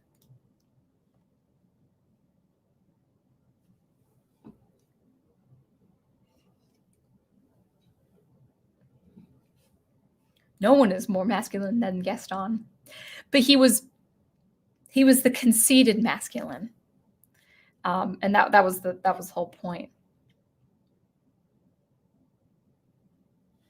Yeah, sorry about my screen netter. It's probably going to cut on the replay. It's probably going to pause. Anyone who's on the replay right now, if the screen cuts, just kind of scroll over. Roughly the size of a barge. That's right. Melissa Harris says, McDonald's, I'm not loving it. And now people are singing the song of Gaston. All right. I'm king of the impromptu rants. No, not Elton John. He's a new guy. He's a young guy. I really should know. His name is really simple, too. It's a simple first name and a simple last name, and I just, for the life of me, cannot remember this guy. He's a very good songwriter, though, and he's a good composer. He's a vocalist, and he plays guitar. And he's done concerts just solo voice and guitar with his songs. I am so sad that I don't know his name. Brian says, I'm no composer, but if I had to do sound design, I'd include a lot of heavy metal for an action story. Yeah, kind of, you know, getting into that kind of AC/DC. Well, you know, maybe not just AC/DC, but that feel for like Iron Man was perfect. You know, the songs for Iron Man, those films, that worked. That really, really did work for that movie.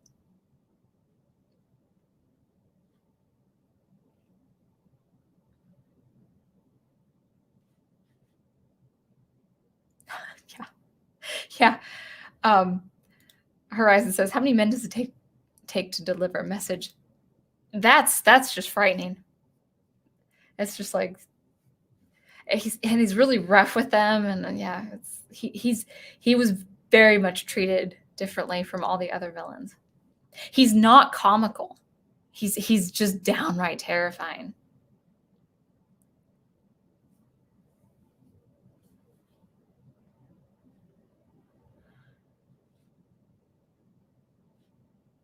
All right. Oh, Finland. Cool. Finnish. Also known as Forest Magnolia. Or, sorry, not Magnolia, Mongolia. That's cool. Finland. Wow. That's cool. And probably very cold. Samuel Proctor says, I thought Shan Yu was very unmemorable. Oh, not me. There's nothing that memorable about him. He barely has an iconic personality. He gets in a song either. Well, that's that different treatment. He could have done a war song. The thing is, I think his not having a song, and now it could have been intentional or could have been Disney or those writers just didn't have time for putting something out there. There was time for a film for him to have a song. But the idea of him not having a song makes him more menacing to me as a Disney villain. That was just my experience.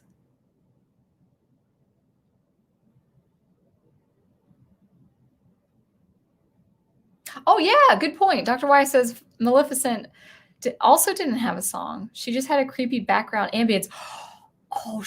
Oh yeah. Like, it's been years since I've seen the movie, but I remember being so terrified when she's kind of in this like green glow. It's like a spirit, to lure Princess Aurora to touch the needle. It's a very scary sound of music. It's almost like the Stravinsky Rite of Spring at the beginning, where it has kind of this really weird fluctuation of bassoon, but instead of bassoon, and now bassoon there was a high register, so it's very unworldly, very, very unsettling.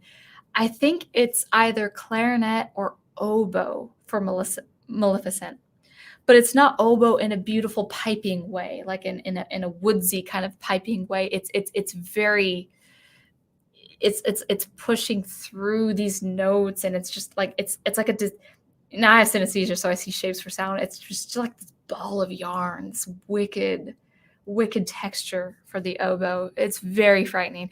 I'm thinking about it right now, and it's a very eerie piece of music for that character, which is fine because she's totally wicked, and she not only is she totally wicked, but she's so evil looking with the horns of her headpiece and the green aura about her, just the greed and the sickly power. Yeah, that was a very creepy. She had a very creepy ambience about her. Yeah.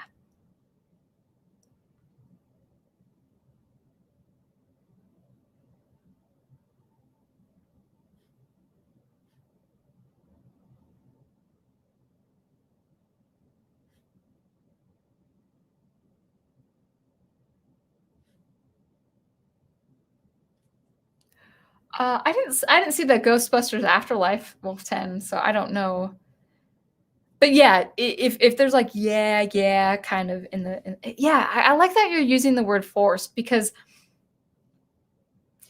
when musicians are in a band, or when composers are writing a song, or if I'm writing a song, or if I'm a musician and something's not working right in a performance or a rehearsal or presentation of the piece, or we'll focus on performance.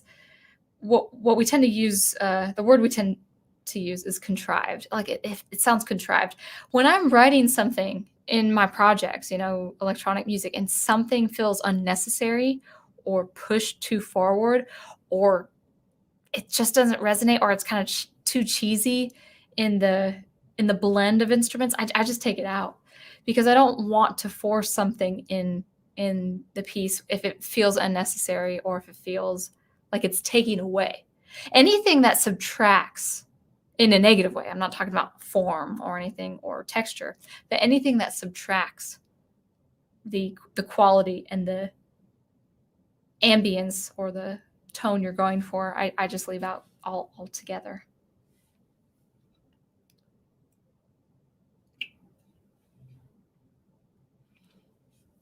I agree, Wolf10. Actors must separate themselves from the false political outcries from the media, or set the record straight if the media heads up putting words in their mouths. The latter is sickening. Yeah.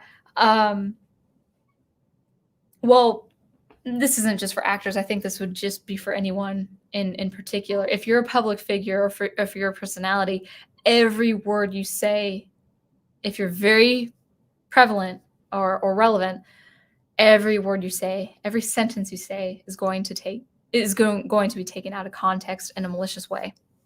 If you have enemies, that's just what's going to happen. Now, fortunately for me, I don't have such a major platform where my words are taken out of context, but I talk about serious things. And the more I talk about art and what's going on with the popular art these days, it's hard to avoid the socio-political ideas that are at work, really, that are just really forthright and in our faces. So I will give my honest assessment in the best possible way and in the kindest possible way. But if someone disagrees with me and would do a video on what I say and take my words out of context, the first thing I would do is really be sure they're using my words in the truest sense, that they understand what I'm saying.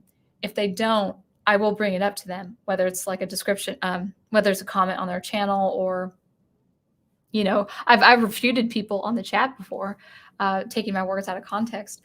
And the representation of your authentic words and your authentic meanings are very important. They're you gotta fight for them. You gotta fight for that kind of thing.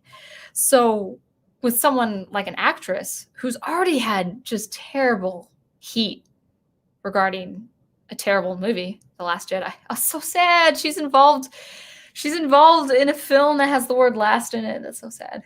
I'm just teasing. It's not her at all, but I'm not superstitious, but I just I just hope it's for the best. But anyway, people will really, we are seeing awful things happen to Gina Carano. Like, just awful things that people don't even care about reason anymore. They don't care about logic. They don't care.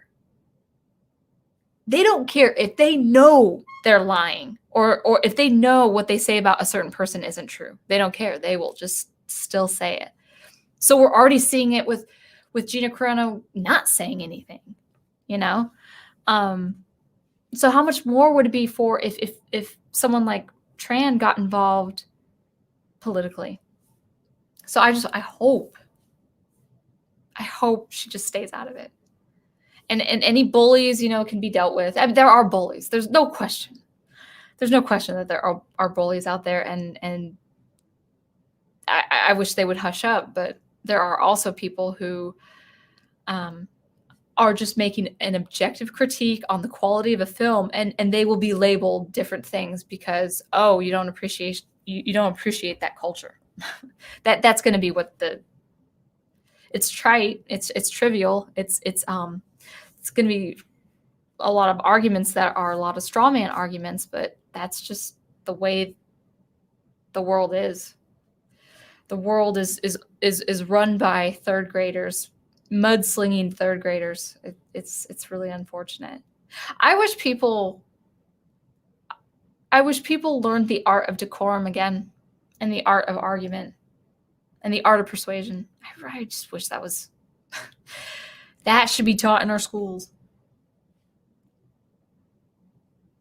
It's almost 11:30, and we still haven't watched the teaser. We might. I might do it at the end because I shouldn't forget, hopefully. But I'll wrap it up soon.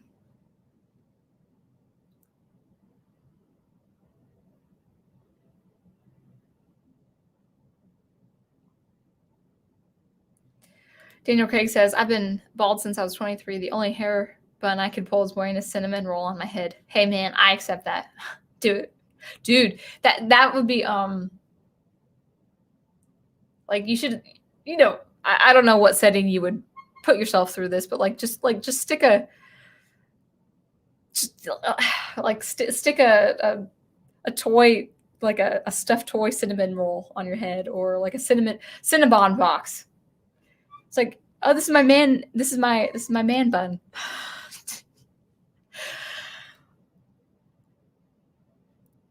That would be awesome. But you don't have to do that. I that kind of social experiment sound engraver kick just happened. So, oh, sad. There we go. 109. You know what I should do? I should check the time of the last comment I read. Good. Yes, he did. I do remember. Brian Gilmore says, do not get me started on those hair buns. I've noticed them being worn by people with absolutely horrible attitudes. Now, I'm not saying most men are like that, but yeah. Now, yes, Netter, you did lose me at 11:07. I do remember that because the cursor went back. I went back on the other screen. Sorry for the technical difficulties, guys.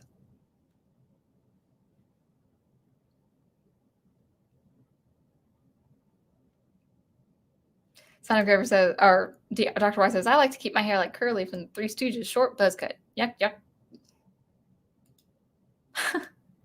When you said Susan, I thought you meant from Chronicles of Narnia because I've been reading Prince Caspian. And she's back. I know. Sorry, guys. No, they haven't taken her. It was my magic mouse. It was my Apple mouse that just is so sensitive.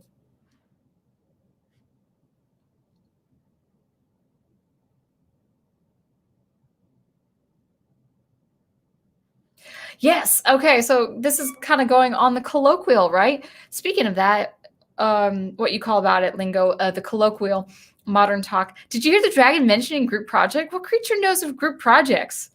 Yeah, I know. It's like,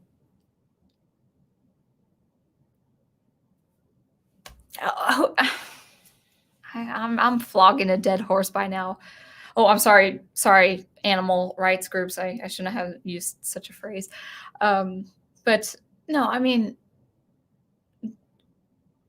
I could sort of imagine a dragon or a mythical creature kind of being in a school type setting when they were young.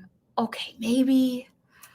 But the project, yeah, or the grade, and you got the same grade. It's like with that kind of humor for Disney, I guess it works. But I feel like it works a little bit better if the Disney film is in a more modern type setting. So I don't think this was a Disney film. And I didn't really care for the film either, but I saw it with family years back. Rio, with the blue macaw. I could see the colloquial working a little bit better in that kind of setting when we're actually going to a real country. Now, remember, this is a fantasy. This is a fantasy, a fictitious version of all these different Southeast Asian countries. They didn't even stick with one. They like picked from 7 or 8. Just stick with one.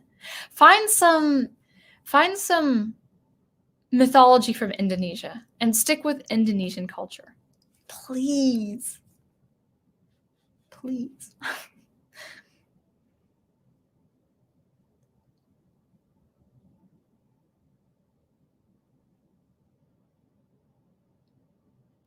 I don't know what the reference is. That's not Sound Engraver. That's the scroll who replaced her in between blank stream spaces. I don't know. Oh, is that a Voltron reference? Only if Princess Allura made it look cool. The rest are cringy. Are you talking about the buns? Like the hair bun? Like women had that traditionally, you know? Oh, goodness. If they ever do films that depict the Bible times, and it doesn't even have to be a biblical or Bible related story, but if they ever did those times and they had the men, like the people in war, wear those things, no.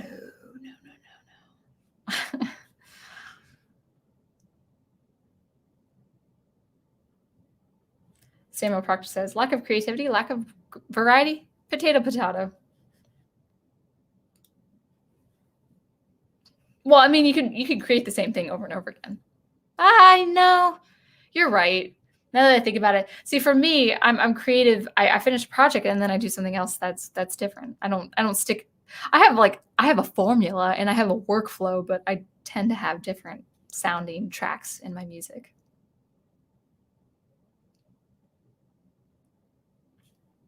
It's okay. Get mad. Throw a banana. See, my hero is Donkey Kong. I'm team Donkey Kong. I'm not team Godzilla. I'm not team Kong. I'm not going to get on that bandwagon. Donkey Kong. Donkey Kong. I think my next Donkey Kong series will probably be 2 weeks from now, if all goes well. No more than 3 weeks from now. I'd like to keep it twice a month.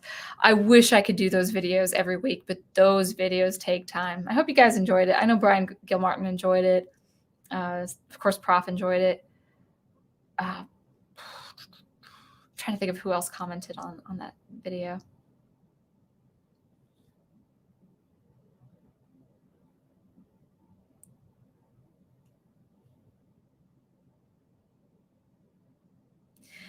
Dr. Y says Disney likes to reuse a lot of stuff a lot. It wouldn't surprise me if they reused the digital model for Maui just to save time on production. Well, that raises a good point. Now, I'm no visual artist, so I can't really make a total objective assessment, but this is an impression. His face looks the same. The body structure is a little bit different, but the eyes and the shape of the mouth with his grin, it looks the same, guys.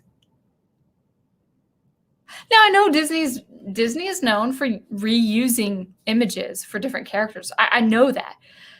But I just don't – I'm talking about more character. I'm not talking about reusing of scenes. So, like, I think there was a Snow White clip of her dancing and Maid Marian dancing. I remember this as a kid. I picked this up as a kid where in 101 Dalmatians, Horace – the dog nappers, Horace accidentally hits Jasper on the head and he goes like this and his eyes are going a little shaky and then he's like, oh, like this. Whoops. Well, that happens also in another scene with King Arthur's brother, or maybe he's a servant of this older punk who's kind of a bully, but that was the same motion. So that, yes, I'm aware they reuse the animation. Disney's used to do that just for economic reasons. What I'm concerned with is if they're going to just mold the character to be the same character. I'm talking about more character. Jasper's different from that bully of Arthur and King Arthur. So I would say kind of be on the lookout for if Disney does original films again, and I really hope they continue this trend. Being original. Just look out for models. Look out for what the masculine protagonist is going to look like. I think he's going to look like Maui. I think that's the way they're going to do it. And they need to be original, man. They need to break out of the mold, that animation. and I don't want every female protagonist to look like Elsa. No way. Every protagonist needs to look different.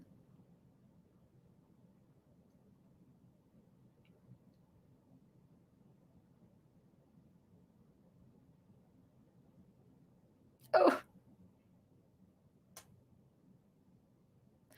Artificial Journey says something about Celsius, negative 22 degrees Celsius. I should use a Celsius Fahrenheit converter because I don't know what that is. I'm bad with the conversions, guys. Kilometers, miles? I don't know. Do a video on the teaser. I might do a separate commentary video on it. I'm not sure. It might just be me talking, actually. Not chatting, but just talking. I'll say this, guys. I don't mind doing it. I love doing it when it's appropriate. you know, like my Ahsoka Tano video, that took days to make and edit and put the pictures together. When I have when people ask the professor to do videos with pictures, those videos with pictures, that it looks simple, but it's actually just easier to just talk in front of a camera. It saves a lot of time. I like doing the videos with pictures, but I do those for the topics that I really want to talk about, like, you know, Ahsoka or Siege of Mandalore or something like that. So if I do a separate commentary video on the teaser trailer, it might actually just be the me looking at the camera.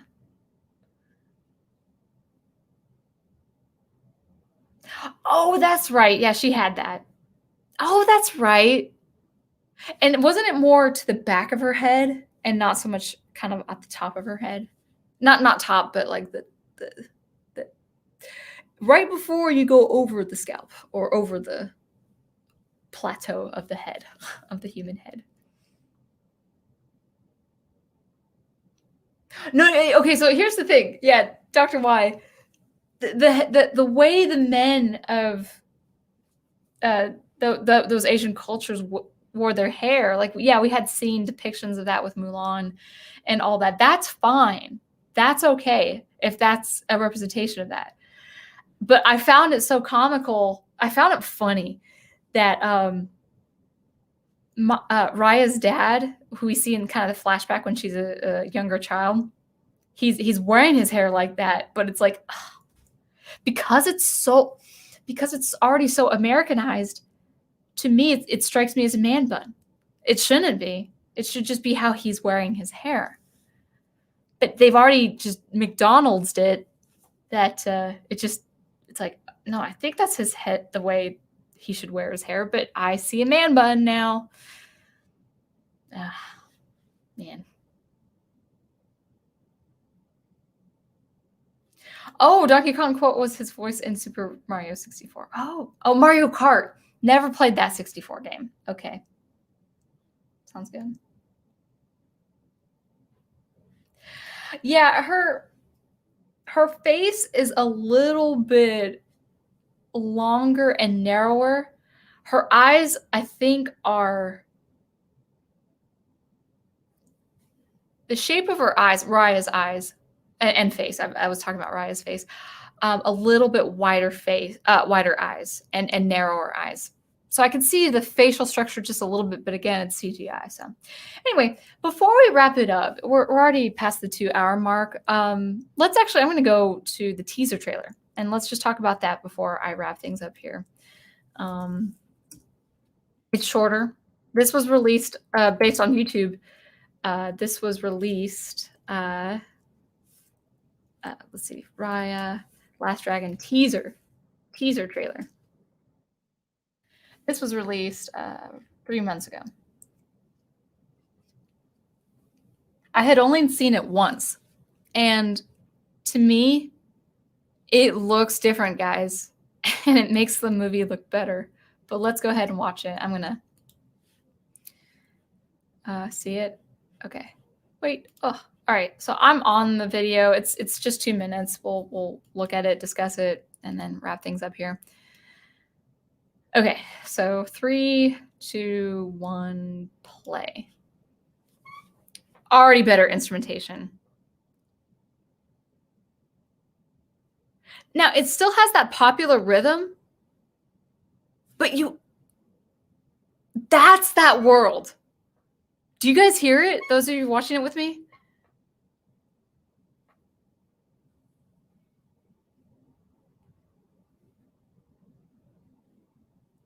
And this is good trailer music.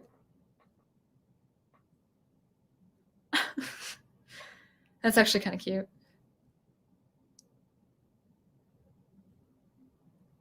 That actually is cute. This already looks like a better movie.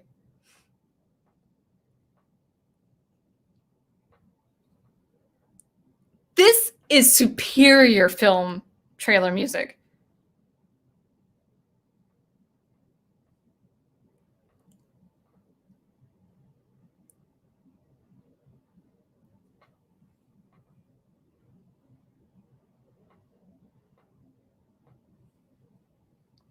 And it gets into the action, so the pace is much faster. This is excellent music.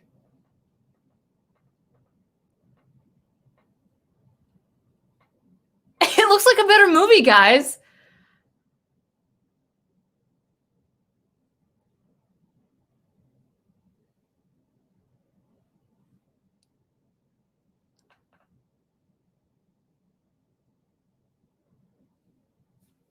Guys, that's a completely different film. That looks... Oh, I gotta close it out. Oh, come on, computer. Okay, there it is. That looks way better. Way better than the official trailer we got. Am I wrong about that? That music was superb. It was modern. It had the modern rhythm and the modern, but it's got that electric pull. But with instrumentation, regardless of its actual instruments of the actual culture that they were trying to work with, that instrumentation belonged to that world. That instrumentation belonged to that setting. 100%. What in the world are we seeing? Guys, this is postmodernism. That was so much better. That was so much better. That teaser trailer. And she looks so serious. She looks funny and kind. She's got this like little armadillo buddy. She looks like she enjoys her work in the training, but she is also very serious about her work. She looks like a very serious character. It's a completely different mood than what we got with the official trailer. And that's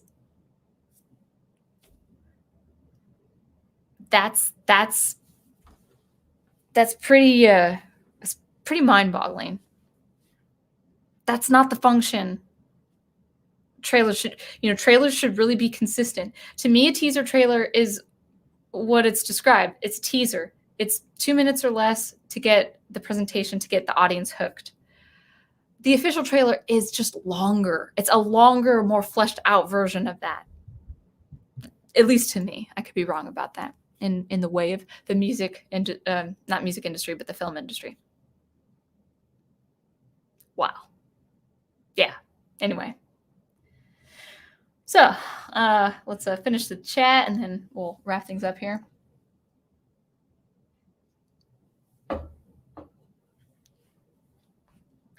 Wolf10 says, I watched enough times at my theater, so I know this should have been the trailer. It should have been the official trailer. That could have actually been the official trailer. I would have been happy with that. And then, yeah, her large roly-poly. It looked cute. Like I love the female protagonist with kind of the animal sidekick. I think that's a Disney thing. I love it.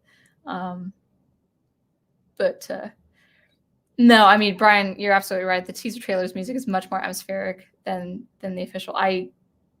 It's night and day, guys. It's night and day.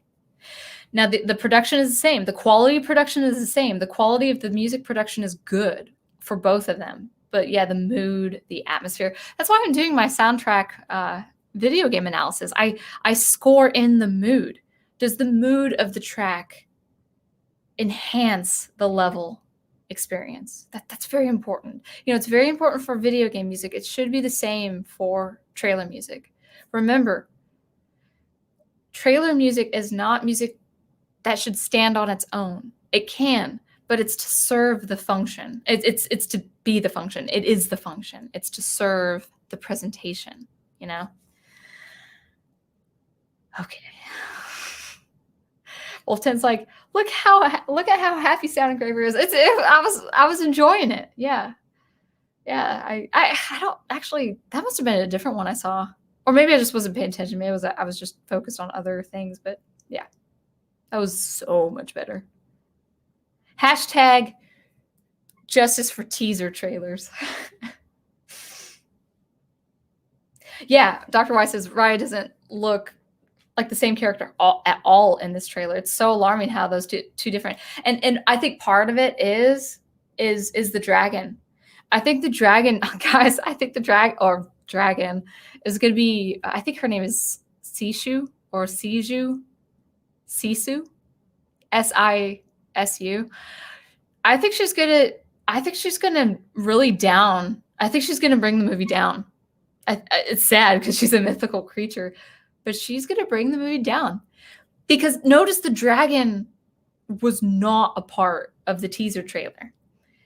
And also notice the seriousness of the mission to find the dragon. Like that girl was training. She knew it was very, very serious to protect the dragon gem and to find this dragon. And see,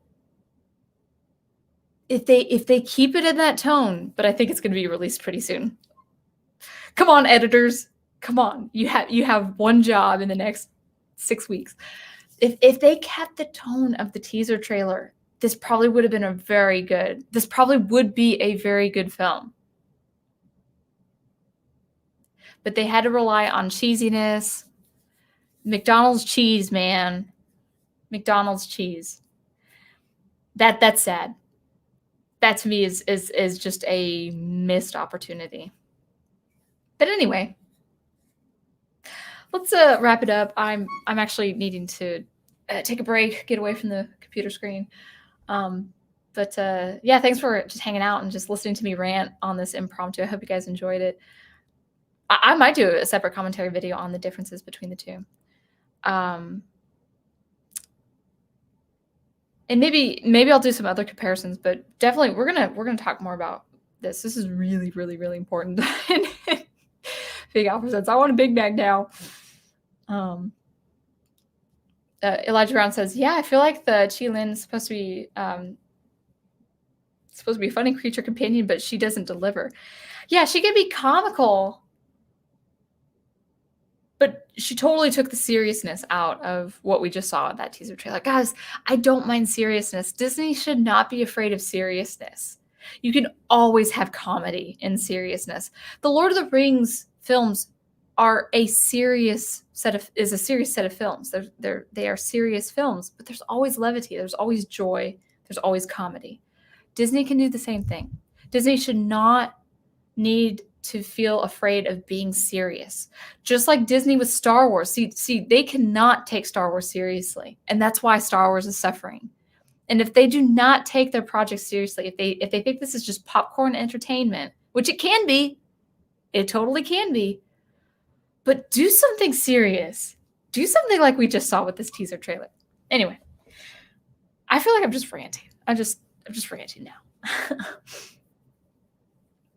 But let's talk about what's going on this week. You guys are already plugging in. So yeah, Netters Network is doing a pretty good film, The 300, on her channel, 10 p.m. Eastern Time, 9 p.m. Central Time. Very, very good. I haven't been able to get to say hi in the rewatches because I've just been swamped with projects, but I will try to jump into the chat this time around and say hello.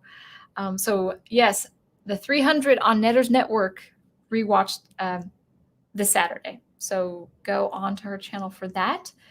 Professor Geek group, not group, but the Professor Geek says Big Al and I are doing office hours special this Friday at 9 p.m. Now I know there might be I feel like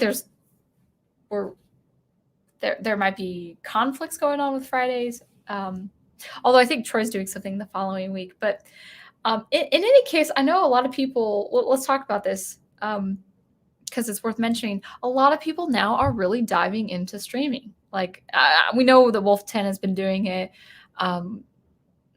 Aged Boomer soundtracks of Birdman.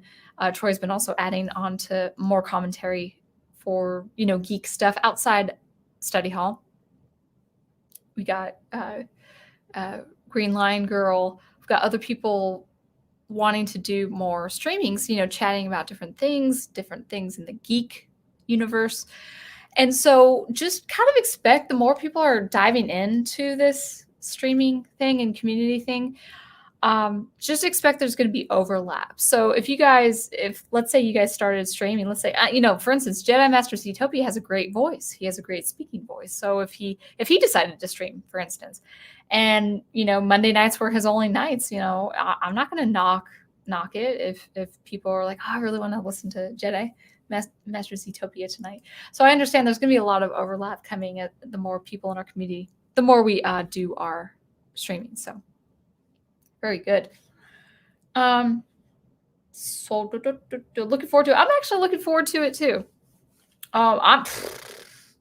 I know what you guys are talking about too. So there's going to be two sides to that conversation between two people. I mean, but you guys love each other. You guys can have totally opposite sides and have such a companionship. You guys are very good friends. So I like the Prof Big Al duo because they are very much strong in their positions of what's going on in popular culture and popular art, but they do have absolute respect for each other as friends. So if you guys want a healthy conversation and discussion and even debate, Big Al and the Prof is they are the people to go to. So set a good example, guys. Prof and Big Al, you guys set a good example of what's it like to have a healthy debate between friends. Samuel Proctor says, yeah, they're trying to bring back Mushu, but failing spectacularly. Yeah, they had a problem with Eddie Murphy being Mushu because he sounded too much of a certain way. And what did they decide to do? They decided to do a hip hop artist called Aquafina. So cool. My face is getting red. Actually, the shirt, I thought I'd be cold, but the shirt is quite warm, and now I'm getting too warm. And the Wolf 10 actually has streaming this week with guests. So I'm teaching Wolf 10, so I'm gone. I'm gone out into the music studio world and teaching, so I'll miss your guests. But I know it's Leia Plus Size for Thursday, right? But I don't know who your guest is. Oh, Scooter Tuna. Cool. Yeah. See, that's so cool. I'm sad I have to miss it, but I'll try to catch a good chunk of those on the replay because I'd like to hear Leia Plus Size. I'd like to hear her voice. I'd like to hear Scooter Tuna and see how you guys are doing. Netter says, I think Troy and Mr. Matchstick are doing something Friday too. Okay, so I knew something was going on the following week, but maybe there's something going on this week too. So just kind of keep your feelers out on what's going on because I do suspect with people wanting to get more into streaming, I know there will be overlap. I am called the Monday Night Muse, guys, but if you're like, oh, I really want to do Monday nights, it's the only night I can do it. I won't be sad. I'll just be sad that I can't hang out with you. All right. Dishonor on you, dishonor on your cow, dishonor on your whole family.